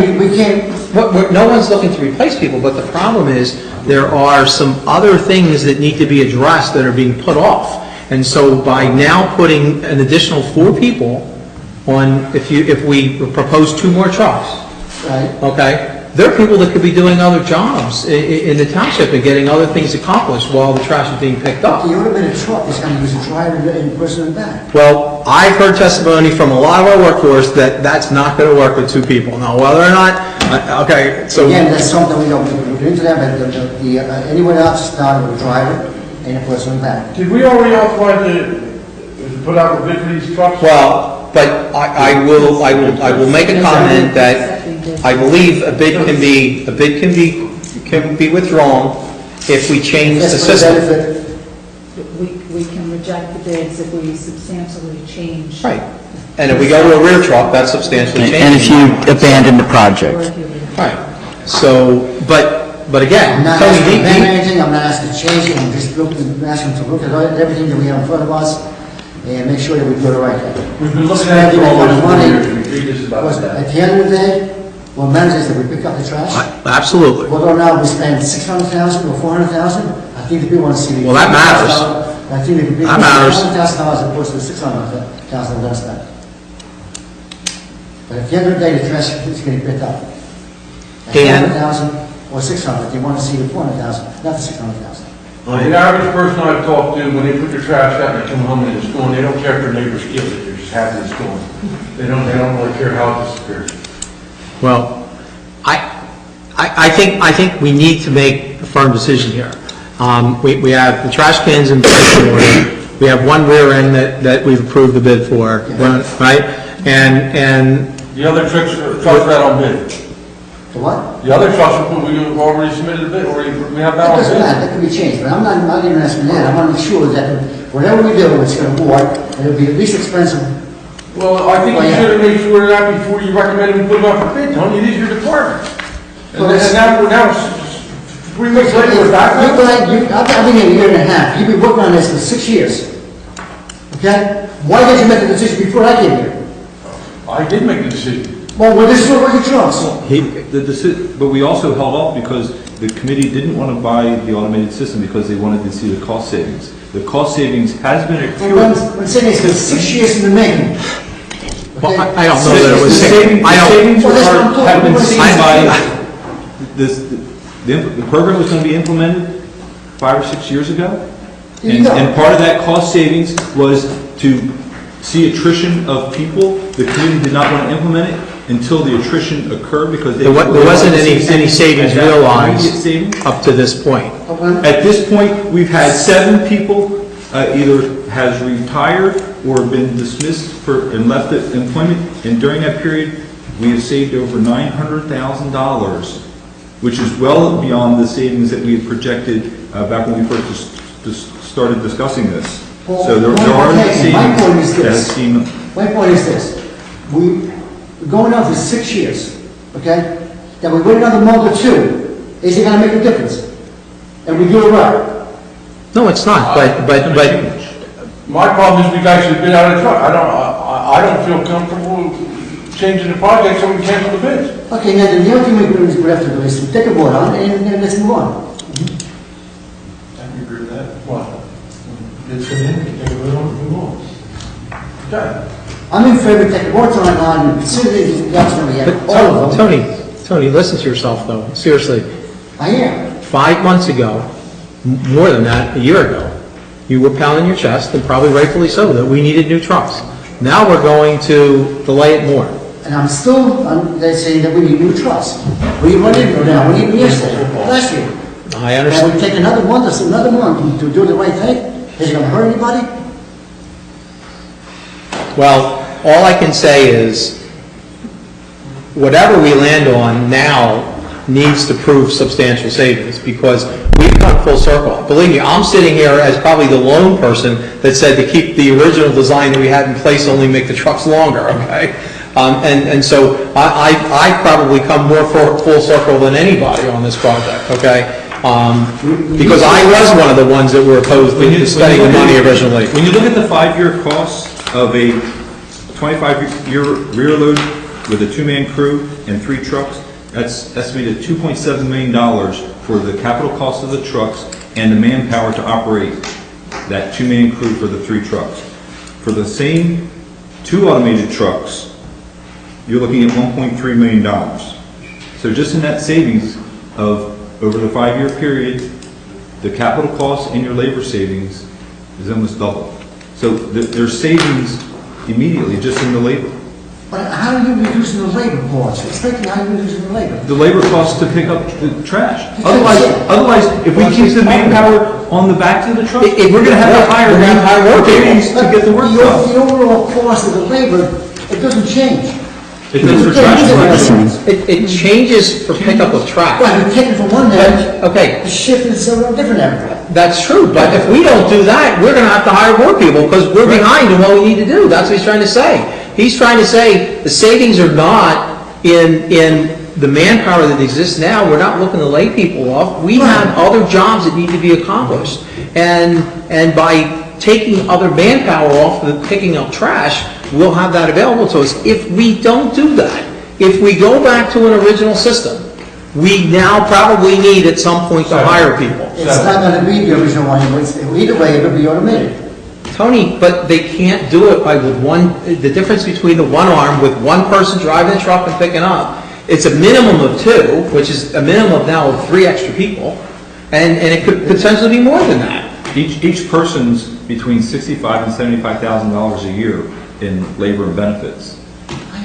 So if we hire, we have to, if we don't replace it, so I think the confusion is, Tony, we're not looking to let anybody off, because we need them to do other projects. However, if we don't look at a different, if we go to the existing system that we have now, okay, or even with it automated in the back, we need more manpower to do that.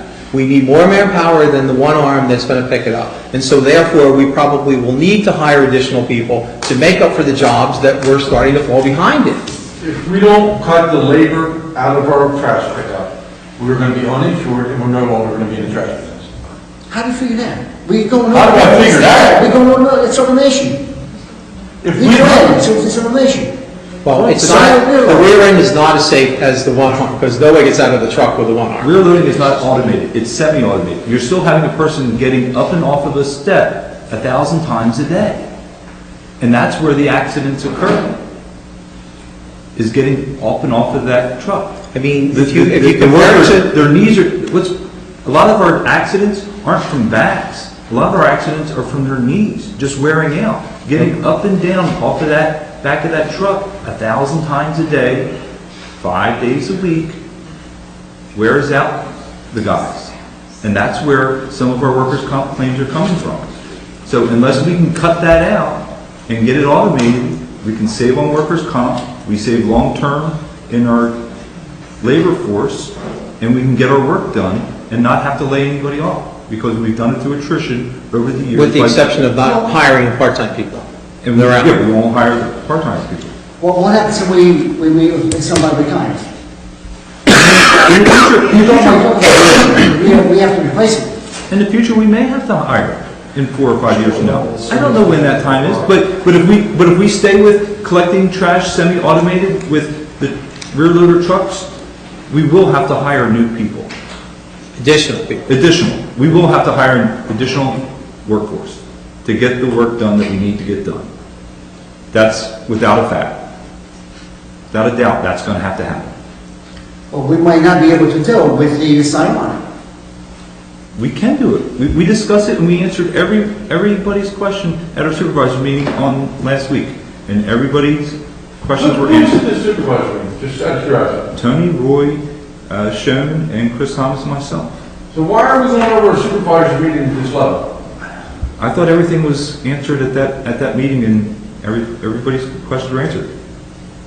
I had no other questions from any other supervisor or Tony all week long about questions about the program or questions about anything. This is the first time I'm hearing that there's really any questions about the process. Thought everything was settled and Because ironed questions out. have come up. That's how I'm answering the questions. That's what I thought we answered all your questions on Monday at the supervisor meeting. Not all. I wish you'd asked, we could have answered them. All right, so where are we at with this discussion? I think we want to make sure that before we embark on this and spend our kind of money, we want to make sure that whatever we do, it's going to work without restrictions. And you have assurances that the other system's going to work too? With one person on the back of the truck with an automation thing. Do you have that assurance? I can't make it up. Well, that's the problem. We have that with both One thing I scenarios. guarantee you're going to have two people minimum. It's more likely to work with that than it is with the other one. Well, that's not what your department tells us, but, I have to rely on the people that are doing their jobs from a day to day. We have to rely on some input from the employees as to what's going on. So, at this point, it doesn't really matter what the discussion is because we don't have the bids anyway. So, this discussion could go on, but I'd like to at least continue to mainstream the information to everybody so that when we get to this ultimate decision, hopefully at the next meeting or the meeting after I think the that. decision been made, otherwise I think we're going to own 4 trucks at the end of the day. 2 semi-automated, 2 slide ones. I don't know how we can put something up for bid and walk away from it. Well, that could be argued as well, but my experience is that if we totally change the system, we can abandon the bid because we're not using the same system we originally had planned. Now, maybe I'm reading too much into this, but I don't know, Daniel, do you agree or not? Well, the cases do show that the low bidders, when you reject all bids, if the low bidder feels it was for frivolous or arbitrary reasons, you're supposed to have a compelling reason and a substantial reason to reject all bids. You just can't do it for arbitrary reasons. And if you are abandoning the project, such as not going to buy the trucks anymore, going to privatize or something like that, that's probably a substantial enough reason, as long as it was in good faith. It wasn't because, well, gee, I saw who the low bidder was and I don't like that guy. It can't be in bad faith. The same thing as we did before when we revised substantially the specs. You can reject all bids under the statute if you substantially revise the specs. There are other reasons as well, but I don't think they fit our scenario, where you thought there was irregularities in the bidding process, something might have stopped competitive bidding or hindered competitive bidding, so therefore you can reject all bids and rebid it. But there are very narrow reasons to reject all bids legally. Okay. All right, so in your particular scenario, you're confident this is going to be able to accomplish? I think we've analyzed it backward, forward, up and down in every which way we can, and with all reasonable certainty, the system's going to work. Okay. I got to believe if anybody looks at our Upper Township webpage and sees the presentation is up there, it's pretty self-explanatory. All right, so We're not going to take a vote on this because we already voted to send the thing. Yeah, it's not an agenda item, it was really just a report discussion item. Right. Okay, so, thank you for a good, frank discussion, everyone. Now I'll move it on to, would anyone from the public like to address the Township Committee? Please, when you come up to the microphone, state your name. Oh, hold on, he's coming up first and I'll call on you. Obi on 280. In all the conversation that we just had on the trash trucks, one point wasn't clear back there. The question that I have a lot of people ask me is, if I have one can of trash and I have a family function, and maybe 2 or 3 times a year I now have more trash than a 95-gallon can, what happens to that trash? Do I have to wait till the following week? Or can I call the township and you send a rear loader out to pick it up in a regular can? Well, we don't do that now. Like Paul made, a comment before, but, the system right now is developed for everybody having one can. And it's my concern is to make sure that, if half the township says I want 2, are we short a truck? I have no problem with the automated system. But there's no answer, there's no long-term answer for that. And it's not something we can just sit there and say, look, we need another truck in it. I go in 3 months, you know what I mean, Kurt? I've seen these cans in other municipalities, and I've seen the rear tip, and I've seen them in action, I've seen the other type in action.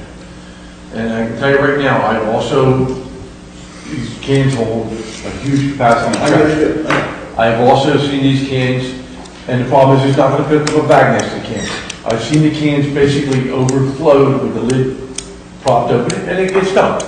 So you've got a 96-gallon can that you probably get 120 into. The question still arises, if I have a Christmas party for my family, or if I have a birthday party, and I need additional trash pickup, and I only have 1 can, do I leave it in my yard in the middle of July until the following week? And that's Well, I think we have to get the system going and moving. I mean, some towns, we've done a lot of research with other towns and what their procedures are. So we're trying to quantify, what other towns are doing, what is their previous experience and knowledge. We're talking a lot about Ocean Township and Toms River. They've been doing it for 10 years already, so they have a lot of experience in doing this. And some of their town has automation, some of it doesn't. So, a lot of different places. There are some towns that do exactly that. You have that one event once in a while. You make up for a special request. We may have to look into that. And I think, or if we provide an opportunity to put the trash, you could do that as well. If you can call and say, I'm going to have a family event or a party in my house, I'm going to have more trash this week, but the township sent out a rear loader. If the trash is put There's also in a possibility for abuse, too, which people... Well, I mean, it may wind up with having a centralized location because you're having a unique party. You may bag it up and have a responsibility to bring it to the town, someplace where it can be dumped, for one-time event or whatever. I mean, right now, our trash system is second to none. Our guys do a great job. And they pick up stuff now that they probably have no business picking up. The problem is, with the one automated curb, and again, I'm for the, I think it's worth in the area of the township. The only drawback to me is you don't have an open hopper. That if you did have an extra can, the driver could get out and dump it and be done with it. well, they can, because in other towns where we've gone up and watched them visit, that driver's actually, they've dumped it. I've seen the driver get out, throw the can back in the bag, and then dump the can That the was second fine. time. I just think that's something that needs to be clarified as we go forward, that's all. But it's also right for abuse, like I was trying to say beforehand. I know, and I can see the occasional, but if Hobie's running the 5th party of the month, then we gotta have I'm sure. Yeah, but if he's having that much trash, then he may warrant that additional Again, I'm not talking, can. if I continually need that second can, that's another We issue. have our recycling coordinator and trash inspector who's all over the township every day. And if somebody's going to have the annual Labor Day party or something, and they say, geez, we're having 65 cousins come in, is there any chance that we can probably get 2 extra toasters this weekend? I'm sure that could probably be arranged. And that's where my concern is. But that's It's an basically what I'm unknown, getting at. but it's an unknown that could wind up with trash sitting in some people's backyards for a week. The other thing Or is- out of the street for a week. The other thing that happens is, like my sister-in-law lived in Greensboro, North Carolina, went down to visit. And while we were there, we generated a lot of trash. recycling? First off, We actually, yeah, a lot of recycling. Yeah. She was on good terms with her neighbors, talked to her neighbors. Geez, we haven't bought some extra garbage, can we stick one in your can? and that happens more than you think, because that happens in Florida, too. Yeah, in Florida, I know it happens all the time, but you're also 50 feet from your neighbor, not 500, 600 feet from your neighbor. And again, my concern is, you said that the system set up with one can fall for pickup, and if we do wind up to two, I want to make sure we had something in place and we're thinking about that. I think if you look at the years of history with the township and the public works department and the customer service that we provide, we realize that the most important part of this program is going to be customer education and being flexible, especially in the beginning part of this program.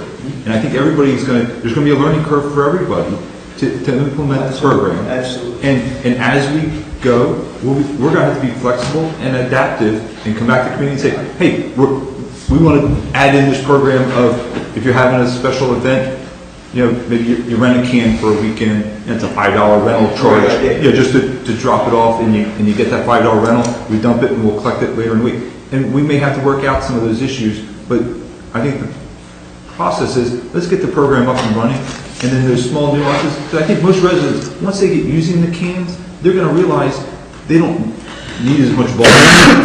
They don't generate as much volume as they think. I'm concerned with the 95-gallon can. I tell you what, those cans hold a lot. Now, I'm saying, that's not the issue. So I think the concern is, And water, we don't I think know. our average resident, we have some statistics, our average resident, I think, about 40 gallons of trash a week. yeah, when we did a survey, besides looking at national surveys that, a household of 6 should, with proper recycling is going to be able to fit their trash and recycling in 2 96-gallon cans. We did our own survey of 10% of the streets in the township and looked at, how everybody's recycling and getting their trash collected. There was only 10% of our residents that currently put out more than, that would need a second can. When you look at recycling, there were none.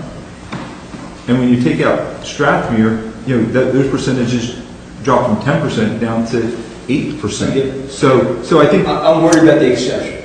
Maybe I shouldn't be, but I am, because it's going to come up and it's going to affect somebody somewhere. And if we don't have the answer clear, you don't want to be taking a month to figure out what we're going to do in that case. I think it needs to be addressed now. Just like today, when that exception happens, that call comes in to the Public Works Department, that gets taken care of fairly quickly. We hope that's what's going to happen. I just said I don't see it. I think it's a good They will go do that, but my question is, are we going to be able to do this? That's all. Yes. That's going to be seen. That's for sure. Either way, it's going to be seen. But I'm just worried about the person.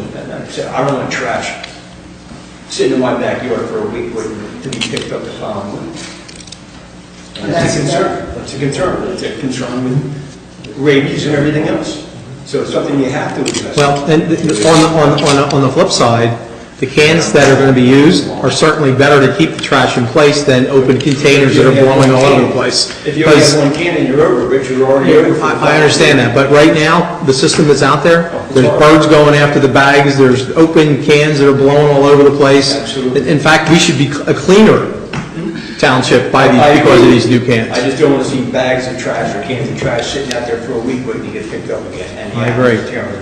That's And the only other thing I want to bring up with the affordable housing, I hope everybody had a chance to read the West Cape May article in the press yesterday on how they handle it, and maybe something we can look at as a township. Now, have you seen what's going on with Middle Township, though? No. Well, that's the scenario that we were faced with. You need to read about Middle Township. Well, West Cape May had some very good ideas, and then they went beyond and found some little niches here and there that they could utilize. I found it a very interesting reading, and I hope everybody gets a chance to read it. Okay, and you need to read the other one, Middle Township. I think I did before. It's on the Herald.com. Yep. Yeah. All right, thank you. Okay. Anyone else? Well, you had your hand up first. Go ahead. Everyone will have an opportunity to address the Township Committee.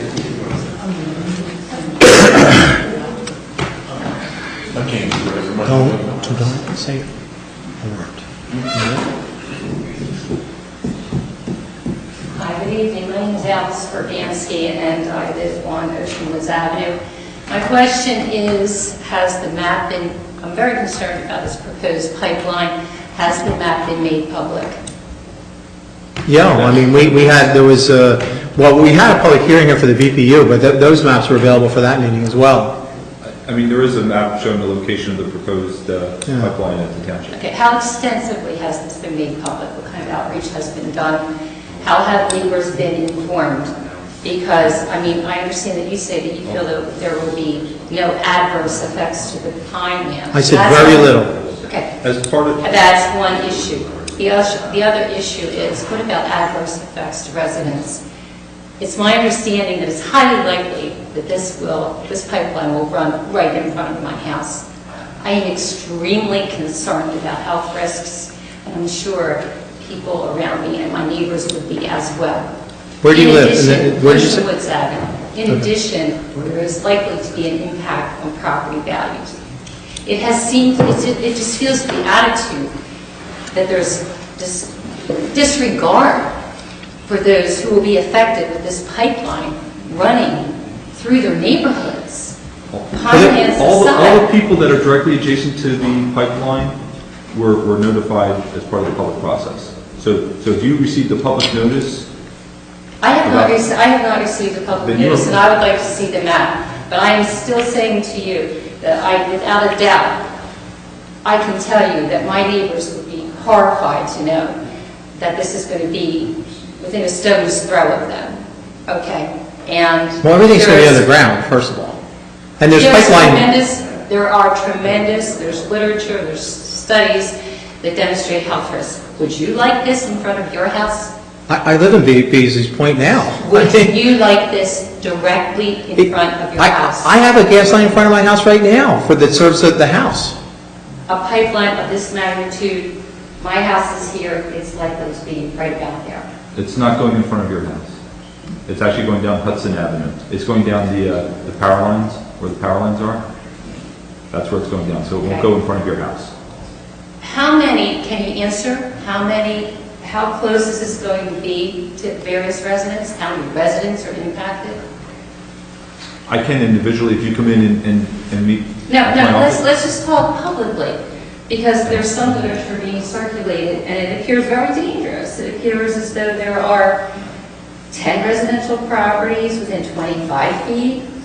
If this information is correct, I'm asking you to clarify. No, there's more than 30 residential properties within 50 feet, 43 within 75 feet. I'm just asking for clarification, because if this is true, I find it very alarming. Without looking at your exact numbers, I can't. Well, we can make that available. You should certainly have a list of how many people will be affected within 25 feet. You should have a list of how many people will be affected within 50 feet. I've reviewed the map, so I have a good feel. Okay, that should be made public. But understand, this is not our project. We're supporting the project. The project is from South Jersey Gas. I think that there should be more public outreach. There should be more public discussion. I think a lot of people are very unaware of how immediately it will affect them. I think with this, if it's within close proximity to this many people, I think it poses health risks, safety risks, and there's also likely to be an impact on property values. And I feel that there's very much a disregard for those people who are likely to be very immediately affected. Well, the one thing I will tell you is, and I'm not, trying to be rude or anything, but your property values right now will be affected negatively if that plant no longer provides us with the amount of money it provides this township at this point. So your taxes will absolutely go up, because right now $6.4 million comes from that generating plant that helps to supplement the taxes in this township. I understand that there are tax benefits, but I think from a health standpoint, it's scary. I don't argue with you, but I've lived in Beasley's Point for 30 years, and for me, the opportunity to have it switch to natural gas is a great accomplishment compared to what's there now. Well, for you, maybe so. And I understand there are tax benefits, but I think you're ignoring the health risks. Right. And I do think that people who are closely affected, that there should be a greater outreach. They're all individual, everybody that's adjacent, everybody's property that's adjacent to the pipeline has been individually noticed about What do the you mean by pipeline. adjacent? How many feet are we talking about? If their property, because the pipeline runs along the public right-of-ways of Tuckahoe Road, Oceanwood, Hudson Avenue, Route 50, Mill Road, Route 49.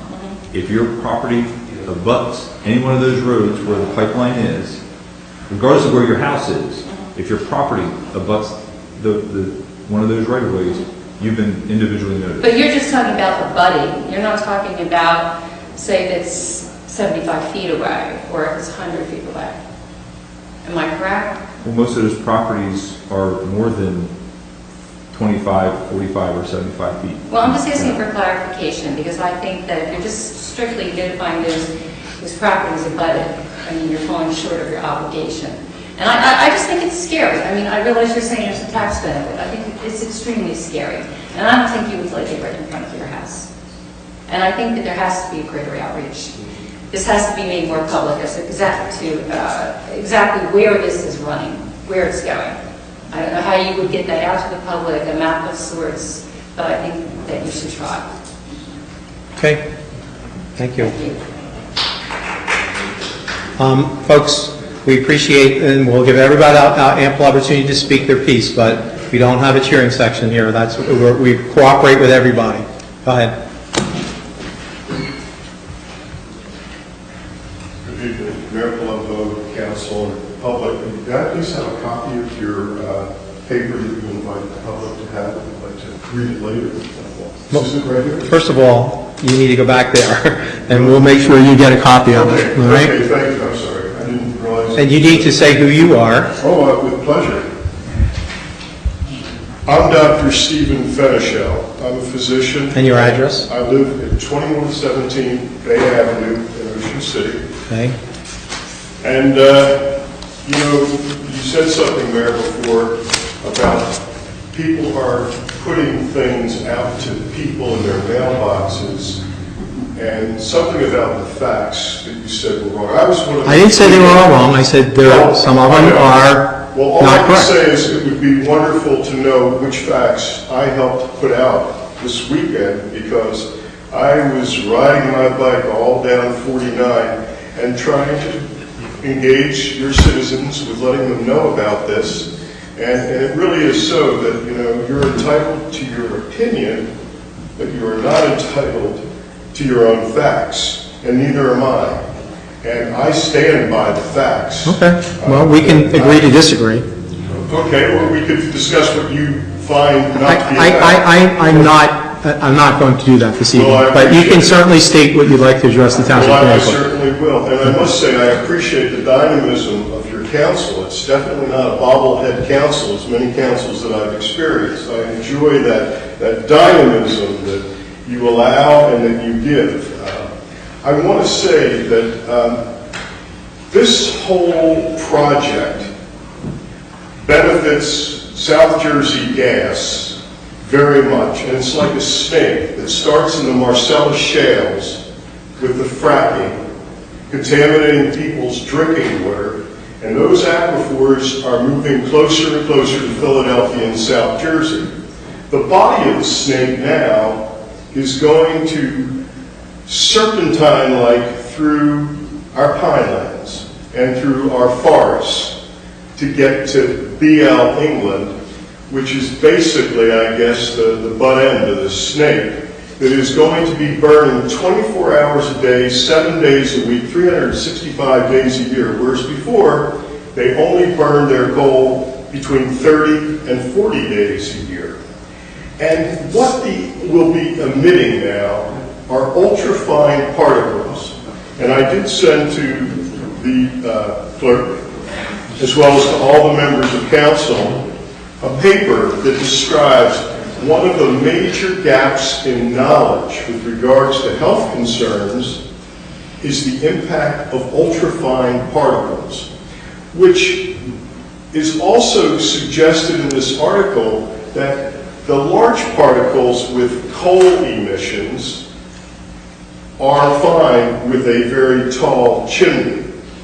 But my understanding, and I will be getting back to a technician on this, it's a low chimney for the emission of natural gas. So that the people near Beasley's Point, and I'm going to find out exactly how big a periphery, are going to be dosed significantly with ultrafine particles that could be a grave health risk, particularly to pregnant women, infants, and young children, that really should be clarified before you rush headlong into this. Now, as far as the body of that snake, that pipeline is basically, it's not even clear whether it's venting natural gas in any part of those substations or the pipeline itself. And a friend of mine is a DEP forest firefighter who said that if there's any venting of natural gas during one of those times that either a forest fire caused by arson or a natural lightning hit causes the fire, it is putting at grave risk the firefighters as well as the citizens. Now, what's called the potential impact radius from that 2-foot diameter pipeline that you feel so comfortable in giving a thumbs up to happen has a 343-foot diameter of a potential impact radius. I have seen many, and I'll be happy to forward to your clerk for your citizens as well, to see these blowouts of pipelines with major fire and destruction. If you have a forest fire at the time of a venting of some of this natural gas, you're putting your citizens at risk. Now, I know that you've said on many occasions, at least I've read your statement, I assume you made them, that this is so much better for the air than when we were having BL England burn coal. And I agree that possibly it is in terms of the large particles that we know about, but we don't know about the ultrafine particles. And I have written and tried to get this council to be aware that you are harming your neighbors in Ocean City. And one of the papers that I sent to your clerk is from the Clean Air Task Force, which was started in 1996. It's a not-for-profit organization that is dedicated to restoring clean air and healthy environments through scientific research, public education, and legal advocacy. On page 14 of their report, there's a table 5 on page 14. I'm sorry, there's table 5 on page 14. Ocean City is number 14 in America with the highest estimated mortality from the toxic chemicals that you were able to shift through that tall chimney to your friends and relatives. Well, first of all, you use the terminology "you." We do not own the power plant. Oh, I know. So, but you get $6 million from its operation. And so does Ocean City. And I ask you, how much would you maybe consider waiting until some of the science comes along before saying we need this for a tax abatement? I mean, if your child... That's not the only reason why this is being supported. This is being supported for reliability. I mean, do you turn on your lights in Ocean City when you go home? Well, you know, the people in Marcellus Shales, you can ask, would you rather drink water or know that you're contributing to providing natural gas? And I understand that, and that's why we have the DEP in place. Well, but you're making an argument, because I think the only thing that you may be happy with is if the entire plant closes down. No, I would be very happy to see we don't need BL England #1 because it only operates 30 or 40 days a year. Let me make it clear. We do not need BL England. Now it's going to be operating 365 days a year. And that is to send by electric cables under the water to other markets, such as New York City, where they can I make understand a it, bigger Greg. profit for selling this gas. I understand. So they're exploiting this area, and it's, the dynamism, the proportionality of the fight on the garbage issue was spectacular and wonderful. But where is that same proportionality in terms of potential health impacts to your people? Both along the pipeline, okay, with the potential risk with a blowout, and then to the people living within the downwind.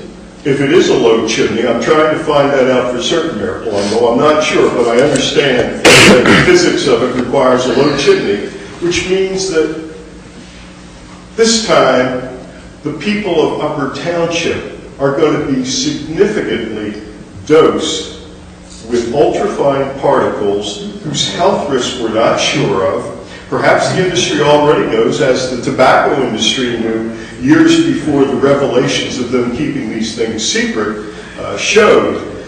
But I would hate to see anyone, getting sick. And these ultrafine particles penetrate the deepest levels of the capillaries, of the alveoli, of the actual organs such as the kidneys, and there can be some very bad effects. We don't need money to make up for putting people's lives at risk. There has to be other alternatives. I would like to see you making your abatements with sponsoring and pushing for wind power off the coast, with BL England being the substation, where you could still enjoy tax abatements. But to use a technology, can you imagine 25, 30 years ago when they were going around for that nuclear reactor that just closed down because it's leaking radium? Those... They reopened. Huh? They reopened. Well, they might have reopened, but the facts are that there's a higher number of spontaneous emissions of young pregnant women around Oyster Creek than anywhere else, in the state. And that's typical of all nuclear reactors. So I would just appeal to you I look forward to seeing your statement, because ultimately we look to the Pineland Commissioners to do what they volunteer to do, and that is to uphold the mandate of their office as Pineland Commissioners. And that is to protect the Pinelands from any infrastructure industrialization, except if it benefits the people living in the Pinelands. This is a violation of their comprehensive management plan. And in fact... All right, you're going to have to start summarizing here, because other people want to speak too. If they do the right we often thing, preach at the pulpit here. I understand. If they do the right thing, which I'm very hopeful that they will do, please keep looking for other means of maintaining some tax abatement. Ultimately, Chris Christie, if he wants it to happen, can override their veto. But I dare him to do it in an election year, to override the veto of 7 of the 15 commissioners are people he appointed as well. So stay tuned, and I look forward to getting your paper. No problem. Until it's over. Who else would like to speak before the Township Committee? Yes.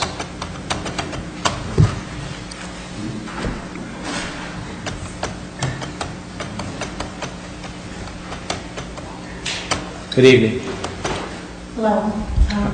Can you hear me? Yep, very well. Because I really wanted, I'm Diane Murray from Upper Township, and I wanted to play something for you from my cell phone.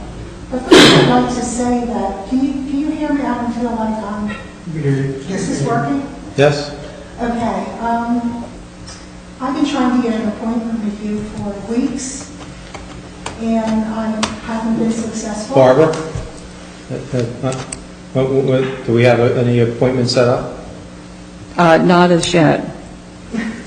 Well, the first time I called, I was told that I couldn't get that appointment. You were booked up, and to be fair, it was on a Thursday, it was at the end of the week. So then I asked if I could have an appointment the following week, and I was told that you would be away that week. Well, I understand one thing, this is a part-time job, I have a real job, and so I try and work it around. But, I mean, I give Barbara a lot of times where I'm available. You kind of have to work with my schedule a little bit too. Sure. I'll be more than happy to meet with you. We're talking weeks, and I never got a return phone call. You know, well, I did call you with the mayor's phone number.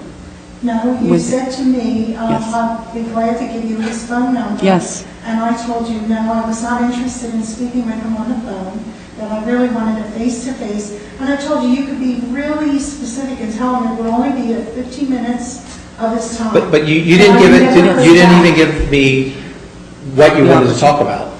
I was asked, and I told her I wanted to talk about the pipeline.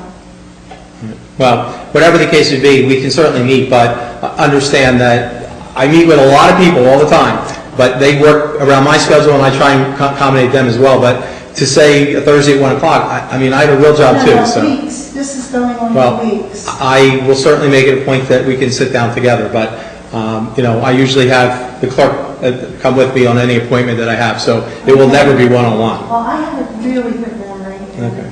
I can generally say word for word, and I just did that, okay?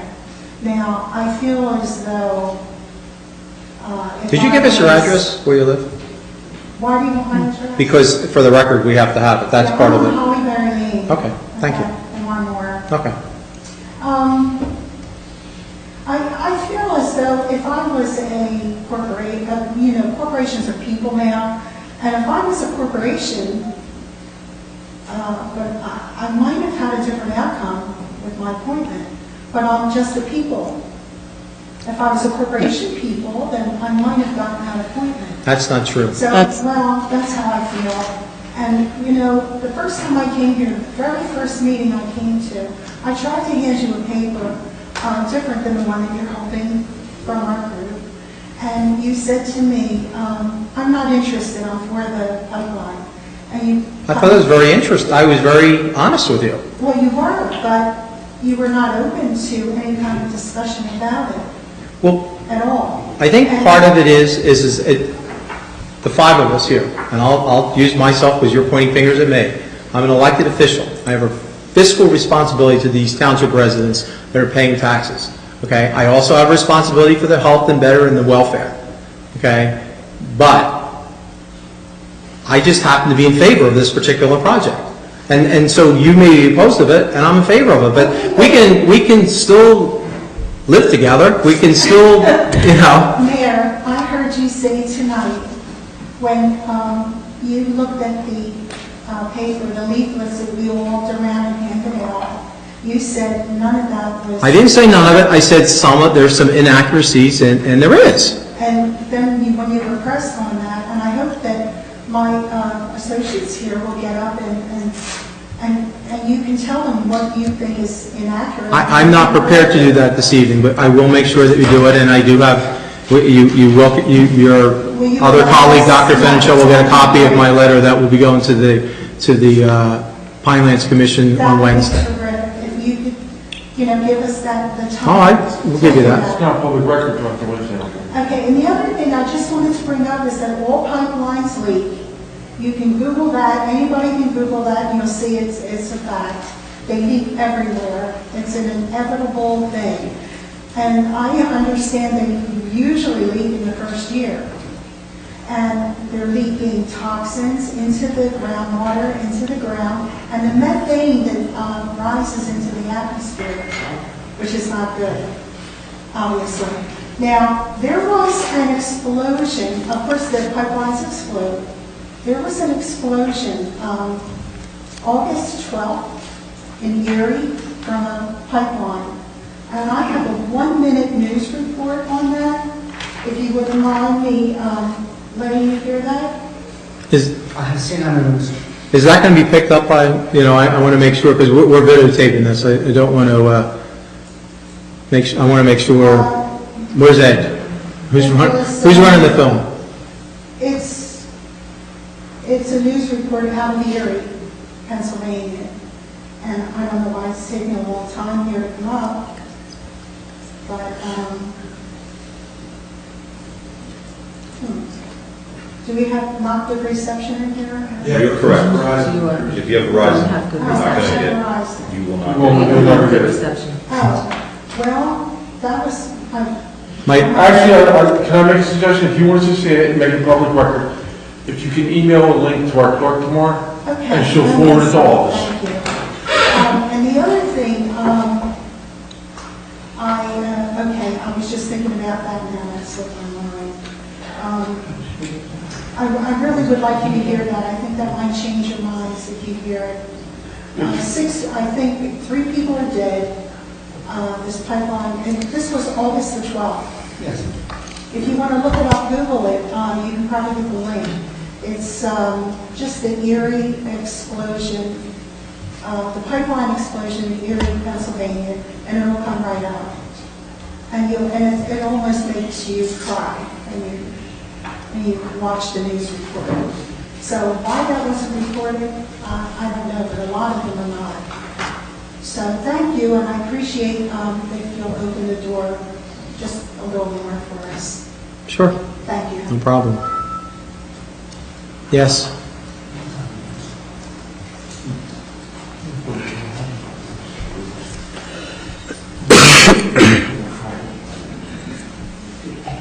Good evening, and thank you very much for allowing me to speak tonight. I'm a foreigner. I'm from Ocean City.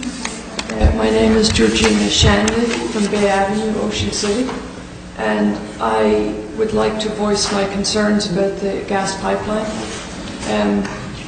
I have an article here from the Press of Atlantic City from 2004 written by Michael Miller, and it was where the freeholders in Upper Township had a resolution objecting to the closing of the BL England plant in 2007.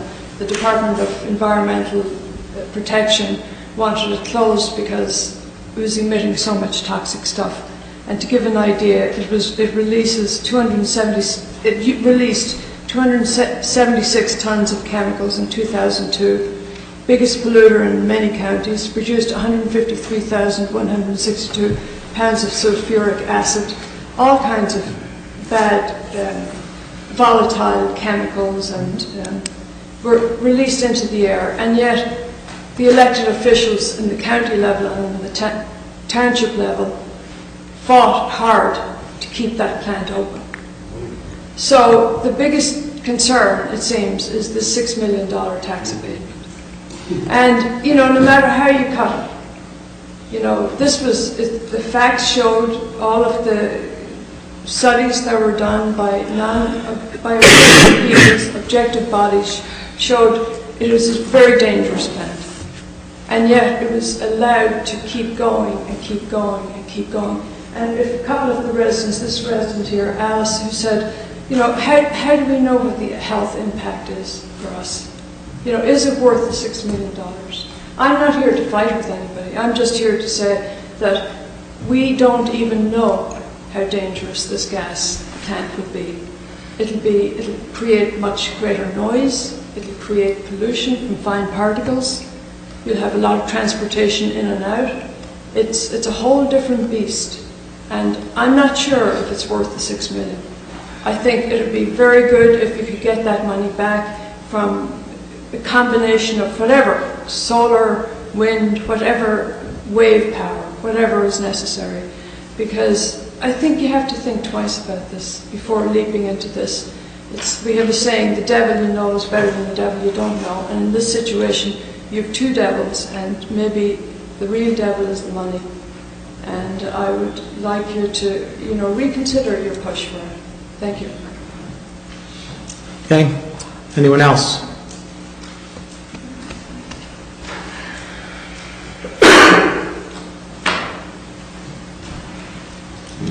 Stuart Sagan, 212 New Jersey Avenue, Kentucky. I also work for the Township. Mr. and Sarah, what are you doing? No, let's, I'm sorry. no, let's address. Trash truck situation. We have been going through this for 6 years. We have been reducing our staff for 6 years. We have equipment that has not been replaced in 6 years. The bodies on some of those trucks are over 20 years old. The trucks are falling apart. We went through this for years. We've gone through this from township level. We've gone through this with professionals. We've gone through this with the supervisors. We've gone through this with shop stewards. We've gone through this with supervisors and employees. Where's it at? Well, what's your point on that? The point is, we need vehicles. Oh, I know that. The point is, we've hashed back and forth on what to do, what is going to work, what's not going to work. Yes. I want to make sure that we spend over $1 million, okay? Once we do that, the people of the township will have to pay for it. I want to make sure that they're not getting shortchanged. Do you know how much The money sisters I want give to the work? township a week? Or a year? Stuart, we're going to be very respectful here. I'm trying to. I know, well, Okay? we are. We have to have a system in place that's going to work. I'm not going to have somebody have their trash left at the house, curbside, they won't be get picked up. Or have you or me go to my neighbor or your neighbor for the extra trash and put your neck in. That's not going to happen. We put something in place, it has to work. You know, whatever it is we're going to do, I know that at first it's going to be try and error. We have to do some stuff to make it work, but it has to work. You can't spend over $1 million and not have it work. Would you want that? So what you're saying then, your concern is more along the lines of needing the people to have access to get rid of their trash, not the method to pick it up. Is that Yes, what? I want to make sure that the trash is picked up every time it needs to be picked up. Okay, so why not move ahead on the trucks? Because we need the trucks to pick up the trash. Because I'm not sure that's going to work. I want to be sure it will. How much shorter do you need to be? Shorter than it is now. I don't want ambiguities in the system. Who do you think could make you more comfortable in knowing the system would work or wouldn't? Myself, I will keep investigating when I'm satisfied. Okay, as you say, it's been going on for over 6 years. Another month or two will not change anything. Until somebody gets hurt. Why was this done before then? If that's that much of a problem, why wasn't it done before? Because every Why haven't we pushed it before to have this done? we are pushing for this to But get not done. as much as you did before, did you? We If have you had did, conversations. you would have had a choice by now. When this all started, and when you came to the committee, we discussed this. And it was my understanding that you were 100% for getting new trucks for our department. And I'm because still you there, knew I the have not conditions changed my are in. mind on that. We need trucks, they're falling apart, they are safe. I'm asking for a little bit more time so that we can investigate it and make sure that whatever we do, it's going to work. So you don't trust the people that you supervise? It's not out of trust. If you have an opinion, I have mine. Well, I have a little more than an opinion. I've been a trash guy for the township for 12 years. I still drive a trash truck to And I this am day. researching. I want to make sure You have that supervisors who are Stuart, I want to make sure. Stuart, let him answer whatever we the- do, please. It's going to work. That is my only concern. We're going to spend $1.5 million, we'll spend it. But we have to make sure that money is well spent. And I agree, because That is my only problem here. Listen, right now, the plan's being, continue to be, evolving. And, we'll address this when we get the bids back. But, the discussion, although I'm sure seems somewhat, maybe irritating is the wrong word, but okay, I'll say it. We are and we will get to finalize this very shortly. and I greatly appreciate that. We went because we need from to. having a choice of campsite, it seems that's no longer the case. We went from having a taxpayer having a choice or the ability to buy an extra can if they so choose, which it seems it's no longer the case. No, that is not the case. It is false. You have to stop saying that, Tony, because that is not what we heard this evening. That's not in the letter that your office put out. I don't know why you keep saying that. That's not the There are case. other things in here that I want to be sure that when the trash is put out, it gets picked up. And what I'm trying to. What will we do, let's say for instance, you have a TV, or you have a night that's bigger, then now you put in a trash can and it gets picked up. No, it doesn't. It does not. Whole trash. That's He bulk needs to pick trash. up his bulk trash, it's a recycled Well, item. there's many times the road lines are putting trash cans, and they get picked up. No, they're not. Mr. Atzera, how much time do you spend at our shop? You know what, we are getting way more than we need to be at this point, Stuart, and I'm challenging you to stay on focus with the trash trucks, okay? And I'm trying to. Yeah, well, you're trying, but try harder, okay? Let him speak, he's entitled to his opinion. All right, but you know, we're gonna have a good dialogue here. I'm going back to the fact of, you need to trust your employees. I always agree with that, you know that. I'm not And you need disputing to that. trust their judgment on what will work the best. I'm not disputing the fact that we need trust. We did it yesterday. What I'm disputing is, I want to make sure that spend the money, it's going to be worthwhile doing. I also feel that the people sitting up there with you are very responsible to that end. And they will make the proper decisions. Hey, one thing, and I'm going to take that into consideration. As I say, I want to make sure there's a move forward with this. This system has to work. I just think it's foolish, and there's no way directed at you or anyone else. I just think the situation is foolish to delay it further when we've done all this work and research, come up with a system that we all agree could work, and then throw it up in the air again. We're not throwing anything up in the air. I just want to make sure that whatever we do, it will be needed. So how long do you plan to take to figure this out? It might be tomorrow, day after, maybe now, I don't know. I can give you enough time to consider this, and we can make the decision making this Friday. The bids or the trucks. The trucks, the bids for now. The Okay? decision's gonna be made when the bids come in. It's gotta be made. Right. And I personally don't see. Right now, there's nothing we can do until the bids come in, we'll look at it, and at that time, we decide. I don't see- What, another 2 weeks, so far? I don't see there's any. When was the possible way bids it come? could be exact. The bids come in Thursday, you'll have it at your next meeting. There you go. Okay, Next week, so we'll have a decision. you are comfortable saying then that you plan on voting on the bid then? I'm not gonna say anything now. When I get to that, we all know that. Okay? Thank you, We'll Stuart. be back soon, we'll decide which way to go. Okay, well, I mean, obviously you can tell I am still 100% for the one on bandits. The That might be the way majority to of the go. people I work with are also for That might be the way to go. And if that's the way to go, that's the way we're gonna go. Okay. Just out of curiosity, Mr. Newman, in Tuckahoe, what is the size of the gas pipe that's buried on Route 50? I think it's 24 inches now. Now, The current one is 24 inches, so it's been running all through Upper Township for many, many years now. We've had, it goes right through Route 50 in Estelle Manor and get up to Mays Landing.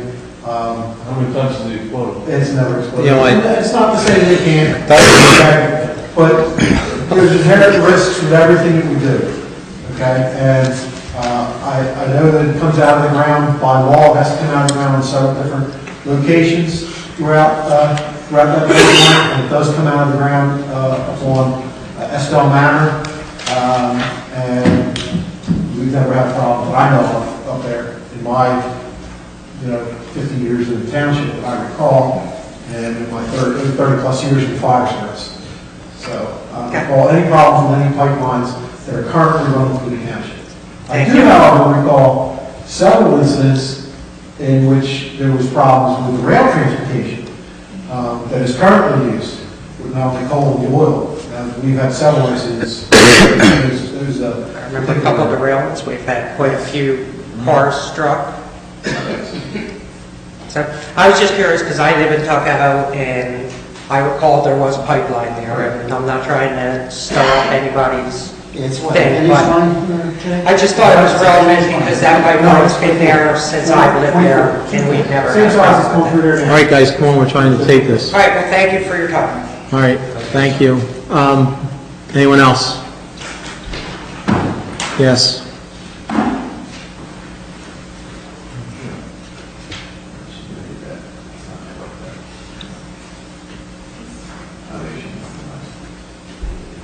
I just needed my notes on my cell phone was dying because there is no cell here, and it's trying really hard to send stuff. Anyway, about expense. name and your address, Margo please. Pellegrino, and I'm actually a resident of Medford Lakes. But don't hold that against me. I'm just, the whole Pinelands Commission, which I know you guys have no connection, but you're planning to go to the meeting and speaking on behalf of, in favor of this pipeline, the Pinelands Commission's mission is near and dear to my heart. It was set up in 1979. About the same age that I was the same age then as my son is now. And that was intended to protect that 16 trillion gallons of water that is beneath the pines. And as you know, I mean, we could really get into the whole dynamics of fracking because that's where this gas is coming from. That's in the Marcellus Shale. It impacts the Delaware, all of the coastal plain aquifers, but the recharge from the Delaware, which is kind of sad and scary as it is, but it's been made worse by. As far as the money goes, the South Jersey Gas Company is already before the Board of Public Utilities, and I'm reading a quote from Wolf Notes. I don't know if you've ever heard of Wolf Notes. Bill Wolf used to be with the DEP 7th floor until he was ousted because he's a big loudmouth, and he gets really fed up with the political paybacks and cronyism that are rampant throughout New Jersey. Anyway, and of course we can talk about that all night too, and I know that you probably know where I'm coming from. But anyway, South Jersey Gas Company is already before the Board of Public Utilities, right now seeking an almost 9% rate increase. That's $11.48 per month increase for the typical homeowner, perhaps resulting, and this is his surmise, from the BPU approval of a $450 million infrastructure investment. So you might be getting a nice big chunk of tax money from BL England, but when you really start looking at the expenses of this pipeline, and yeah, the jobs to put the pipeline are there, but then they'll be gone once it's, done its damage. So then what do you have? And not only do you have those jobs now on the line and gone, come and go, but now you have significantly invested in more fossil fuel energy instead of looking at alternatives, which is where you all know we need to go. And those guys who set up your solar power, your wind power, etc., that's small businesses. That's the backbone of this country, not the big power plants. Okay. And that is pretty much all that I have to say. Thank you. Next time you drink a glass of water, think about it. Water over gas. You can't drink gas. Thanks. Anyone else?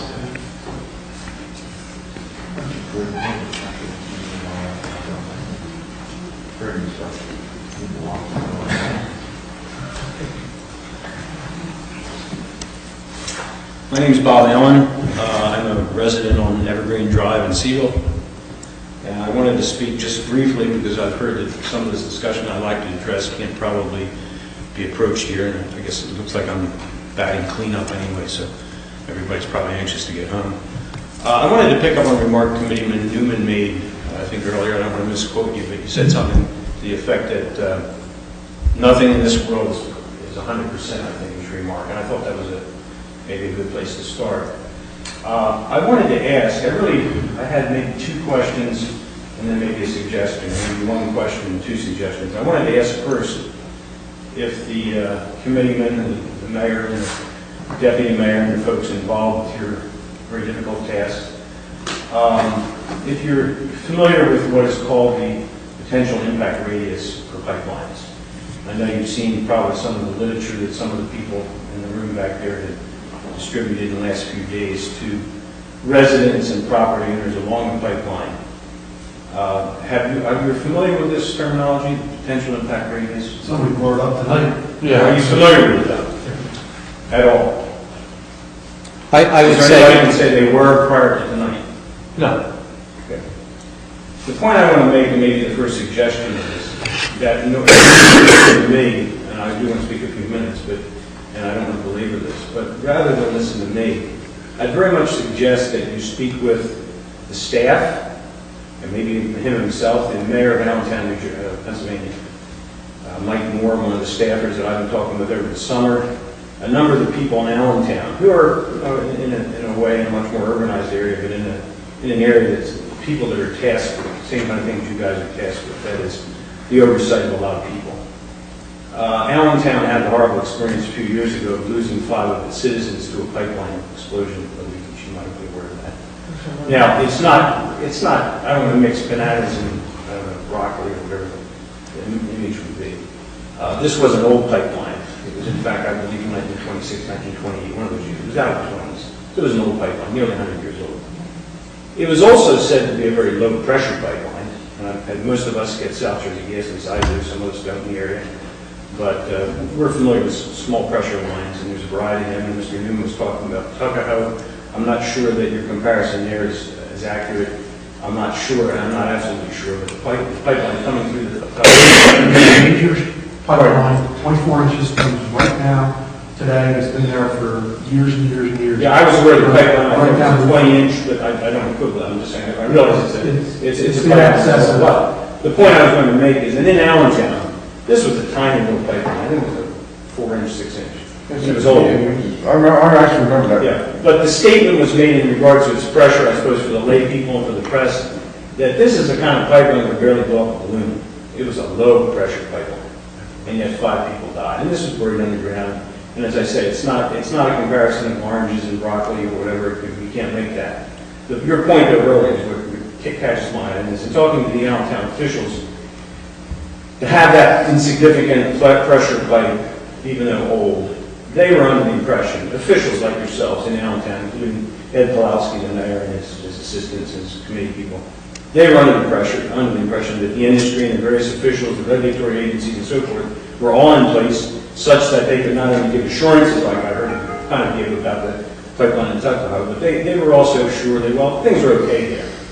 Now, Mr. Pawlowski, just to follow up on the story, some years hence now, is traveling the country. He was recently out of Penn State for a conference in June to address mayors, just like yourself, Mr. Palumbo. And he wants to really get across the message. He's kind of preaching the gospel, not against gas, not against pipeline, but just be very careful where they're sited, be very careful of the dangers inherent and so forth. And I took the reading that because I was concerned about this pipeline. It doesn't come down my street. I have my gas access over in Seasville. We have pre-existing lines and so forth. But this is a major transmission. Just out of curiosity, I just wanted to say, what I want to get at is that Mr. Pawlowski is kind of preaching the message, make sure, please. And he's not talking to me, I'm a citizen. He's talking particularly to mayors and the council people like yourselves. Make sure you've done your due diligence. Hence my original question. If you don't know what potential impact radius is, and it's new to you, and I don't mean the terminology, I'm not quibbling over the semantics of that particular word, but if you don't know the potential impact radius for this pipeline proposed by South Jersey Gas along a pipeline and affecting a number of residents, the exact numbers of those residents may be off, and the distance from the property may be a bit off. If so, it's coming from Woodward and Curran, the consulting group for South Jersey Gas that presented this material. There's a bunch of people, dozens of them, along this pipeline. Some in Tuckahoe, some down toward Ocean Woods or Hudson, wherever it's going to be. And that map, if the gentleman here is correct, the engineer here, it's off of Hudson. That's not the industry information at the moment that's being available to the public. But anyway, Pawlowski's message is, please do your due diligence. I don't suggest that you have not done it, and I do, with all due respect, I see you on the radio and television, or see you on the television, excuse me, Mr. Palumbo, talking about the support of this council. I don't know how you could possibly support this or be opposed to it without doing your due diligence. So what I wanted to suggest is, and I brought a packet. I'm sorry I only have one. Maybe Ms. Young could make it available. I would normally come to a meeting with adequate copies. She'll make it part of the public record. Yeah, I appreciate it. My point is that I would hope that you would look through that. These are not my numbers. The report on the number of people and their adjacency to the pipeline is coming from Woodward and Curran. It's listed. I should hold on. It tells you on the first page where there's numbers. So there may be ballpark numbers or maybe some other things. The point that we've used is that the potential impact radius for this pipe, given its pressure, given its diameter, and the calculation you do with a coefficient of 0.69, I think it is because it's natural gas, when you add it all up and do the math, and we can all kind of do it, I had to refresh myself on some of the math, comes out to 346 feet per side, that's the radius, not the diameter. If you have a point of pressure or problem on the pipeline, no matter where it's sitting, you can all do the math, to the one side, to the other side, there's a potential impact radius of 346 feet. I don't always imagine 300 feet myself, but I know what an NFL football field looks like, and it's in excess of one of them. So the pipeline goes here, the impact radius over here is one football field in excess and another. That's the starter. You know, and in Ontario, the information is in the packet, officials like yourself, throughout the province of Ontario, Canada, they don't consider that one PIR is adequate. They go for 2, 3, or 4. That information, again, is in the packet. Why do they do that? Because it really depends if they're in the worst case, or any of these subsidiary cases, lower than the worst case, in a case of any magnitude, who is in the impact radius zone is a little different. Me running down a football field, I don't go too fast anymore. I never used to. I've always been about this size. Some of you are more athletic than me. If you're immobile, if you're elderly, if you're geriatric, if you're one of the 2 people at least that I met along the route coming down from Millville the other day, leafleting at houses who have ramps and access and wheelchair, you can't get out of your houses as fast as I can. And I can't get out of my house as fast as my boy can, and so forth. You can see the logic of that. If you're very ambulatory, some of us know that from raising kids. If you're too ambulatory, you're a little toddler and above and start running like hell, then they're uncontrollable. So there's all kinds of dynamics that, for example, the Canadians and others use to try to examine who's with the impact zone. If it's a nursing home, if it's a daycare, not exactly, not far down the road there on 631, I think it's called Tamara's, Tamara Daycare, yeah, you know where it is. They're real close to where that comes in. Maybe outside 2 or 3 PIRs, it's pretty close. Those little kids are in that area. The Tuckahoe Fire Department itself is well within the PIRs. 1, 2, 3, or 4, although the back way, from what I understand, coming around the bend there, knocked down 50 at that point. The Cumberland Fire volunteer company as well is well again within that. 1, 2, 3, you can pick how many PRs you like, have them for dinner, but they're there. Now, this is an ecosystem in the pinelands. It doesn't quite apply here, but some of the jurisdiction here is wetlands, pinelands, preserved areas, there's a lot of forests. The basic ecosystem in these areas is a fire-friendly ecology to begin with. What reason? Because some of those pines thrive with fire, but not if they get blasted with smithereens.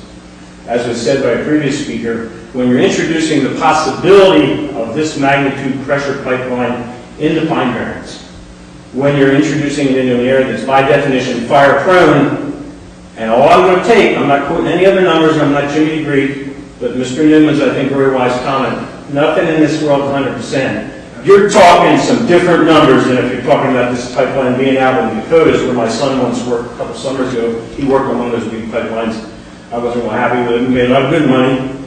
And that thing out there, in the worst case, he might have won, but very few people would. It was not populated areas.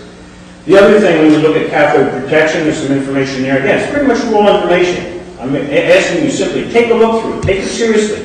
Go on the websites. I am not a practicing scientist, but I think I have enough sense to be able to filter out some things that have to be questioned and should be answered. Maybe not by you yourselves, because you're elected officials. I realize you're not paid much to do this, and you're not scientists, but you have an access to an expertise, at least, to come up with some kind of situation where you can analyze this independently, irrespective, Mr. Palmer, or any of the rest of you, of your personal opinion.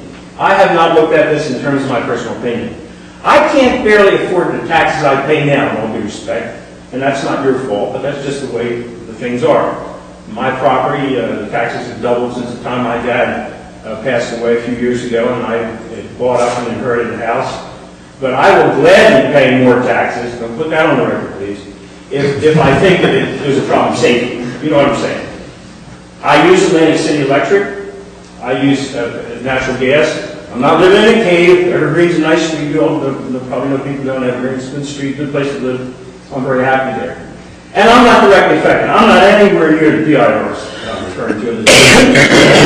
But I really ask you to take very seriously looking at these numbers and do what Mr. Pulowski up in Allentown has been trying to do when it was a little too late. He didn't have a choice. He is trying to rectify the situation for mayors around the country. I think you got to look at that. As has been said before, the 6.4, 6.1 million is significant. I'm not looking to pay more taxes. I do have some suggestions about the trash trucks. That's another matter. I hope things work out in all these areas, but I want to see that safety uppermost. I don't think I talked to anybody along the road. I talked to a number of people on the route who don't like the taxing either. But, nobody likes taxes. None of you do too. But these people are all saying, well, what are the dangers? And we were not trying to scare them. I happen to work right now in South Vineland. I go up every day from Evergreen. I get in my car, do that 28, 29 miles. I literally drive every day at night. Sometimes 11 at night I come back from work. I'm driving the pipeline route. I'm not trying to be scared myself, but I find it a little scary until I have the adequate information. I think I have enough to know this is long there. One other final thing I'd say, in terms of cathode protection, there's a lot of problems, I think. You'll see some of that in the packet. In terms of overall scrutiny of pipelines, it's clear from the industry, from things I've read, that scrutiny of these pipelines is much more intensive in urban areas than in rural areas, or than obviously in areas where there's, like in the Dakotas, where there's hardly anybody around some of these areas of pipeline. Why is that? My conjecture is the industry has figured out they're going to put most of their assets, because it's a money consideration, into those areas where they have the greatest liability. And that makes sense from a business standpoint.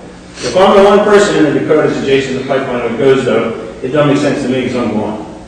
And I'm not looking to be toast. I don't want more taxes. But yet I think that, the safety and health considerations are something you really have to take seriously. So I urge you to look at that material as a starter. Call Mike Moore up in Allentown or anybody like that who's going through these experiences and do your due diligence. I would really ask you to do your due diligence on this one. Because this is not one you can just, and that's Pulaski's message, you just cannot take the industry's word for it only. I mean, they obviously have their specialists. They have people that have looked into this. They have their view. I urge you to think through their view.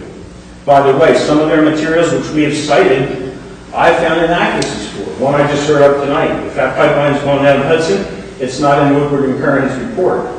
I'm not suggesting that they're trying to mislead us. Somebody just made a mistake, maybe, on the mapping. That's possible. I teach some geography sometimes, so you can make a mistake on the map. If you want to be clear that if something happens under your jurisdiction, you have done the very best you can. I think you're tasked legally with that. I'm not going into legalities. I'm not going to speak to that. But I think you're tasked with doing what is necessary to really be able to literally for yourself for all the people under your jurisdiction. I urge you to do that. Thank you. I'm sorry I cut you off earlier, but it's okay. Okay, thank you very much. Thank you. Anyone else? Yes, sir.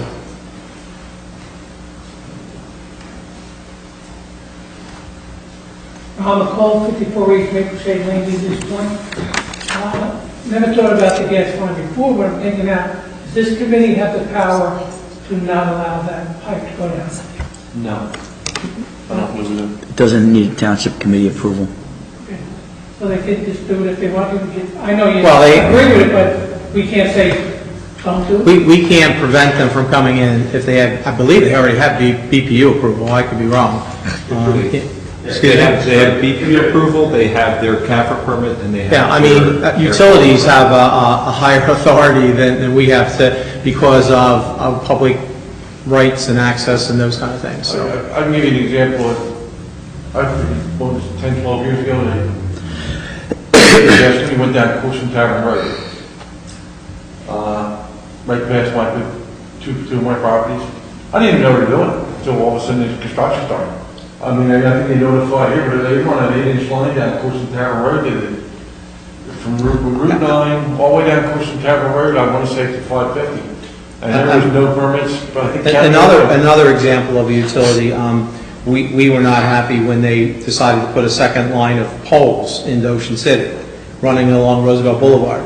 And, we fought that because we felt that from aesthetically, like Roosevelt Boulevard was aesthetically, being victimized, to serve another community. We had no authority to even, request that they not put it. Well, we could request it, but they didn't listen to us, is what I'm saying, Just curious. Well, thank you all. Unless there's anyone else that has a comment, If I could add something, Jerry May from the Board of Public Utilities spoke at the Finance Commission 2 weeks ago, I believe it was, and he said, in reference to, I think, the earlier gentleman's question, he said, in terms of pipelines, just flat out, there's no guarantee. And that was a little bit like Mr. Newman's comment. I won't put the news, he was talking to Jerry May from the BPU. He said that, and he was getting all kinds of questions eventually, but he made that same remark. So I still think you have to think of old Truman's remark, the buck stops here. It doesn't really, you're right. The BPU and a whole bunch of agencies, the Army Corps of Engineers, DEP, and that's part of the problem we see. This has been very much fast-tracked. As the earlier speaker said, it's great to see you all debate the trash issue and what's going to happen to my tax dollars. I got no complaints with the trash collector. I think it's great. I always have had good service. I don't have that problem.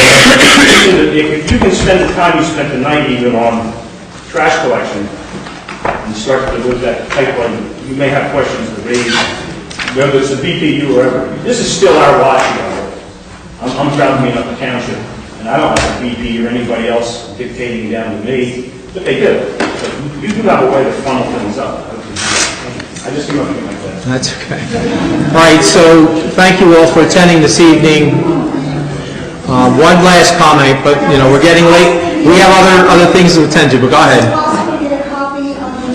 It's not even finished yet. It's worked on by the mayor and I. It will be delivered on Wednesday. You can on Wednesday. Wednesday will be rolling back to that.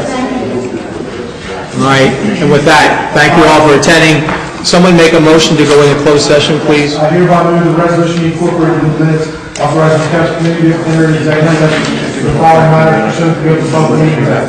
Item number 1, personnel. Number 2, contract negotiations, Sarah Service Agreement, Hayward Township for truck and equipment washing. I also include my motion, the estimated time and circumstances of which discussion is conducted in closed session to be disclosed to the public as follows. A, it is anticipated the matters discussed in closed session may be disclosed to the public upon the determination of the council committee and the public meeting no longer to be served by such confidentiality. B, with respect to employment and personnel matters, such discussion will be made public if and when formal action is taken when the individual involved consent to be made public. And C, with respect to contract negotiations, such matters will be made public when negotiations have ceased and there's no longer a reason for confidentiality. Sorry. Call the roll, please. Mr. Barr? Yes. Mr. Person? Yes. Mr. Insera? Yes. Mr. Newman? Yes. Mayor Palumbo? Yes. Motion is carried. All right, folks, we're going to go into closed session.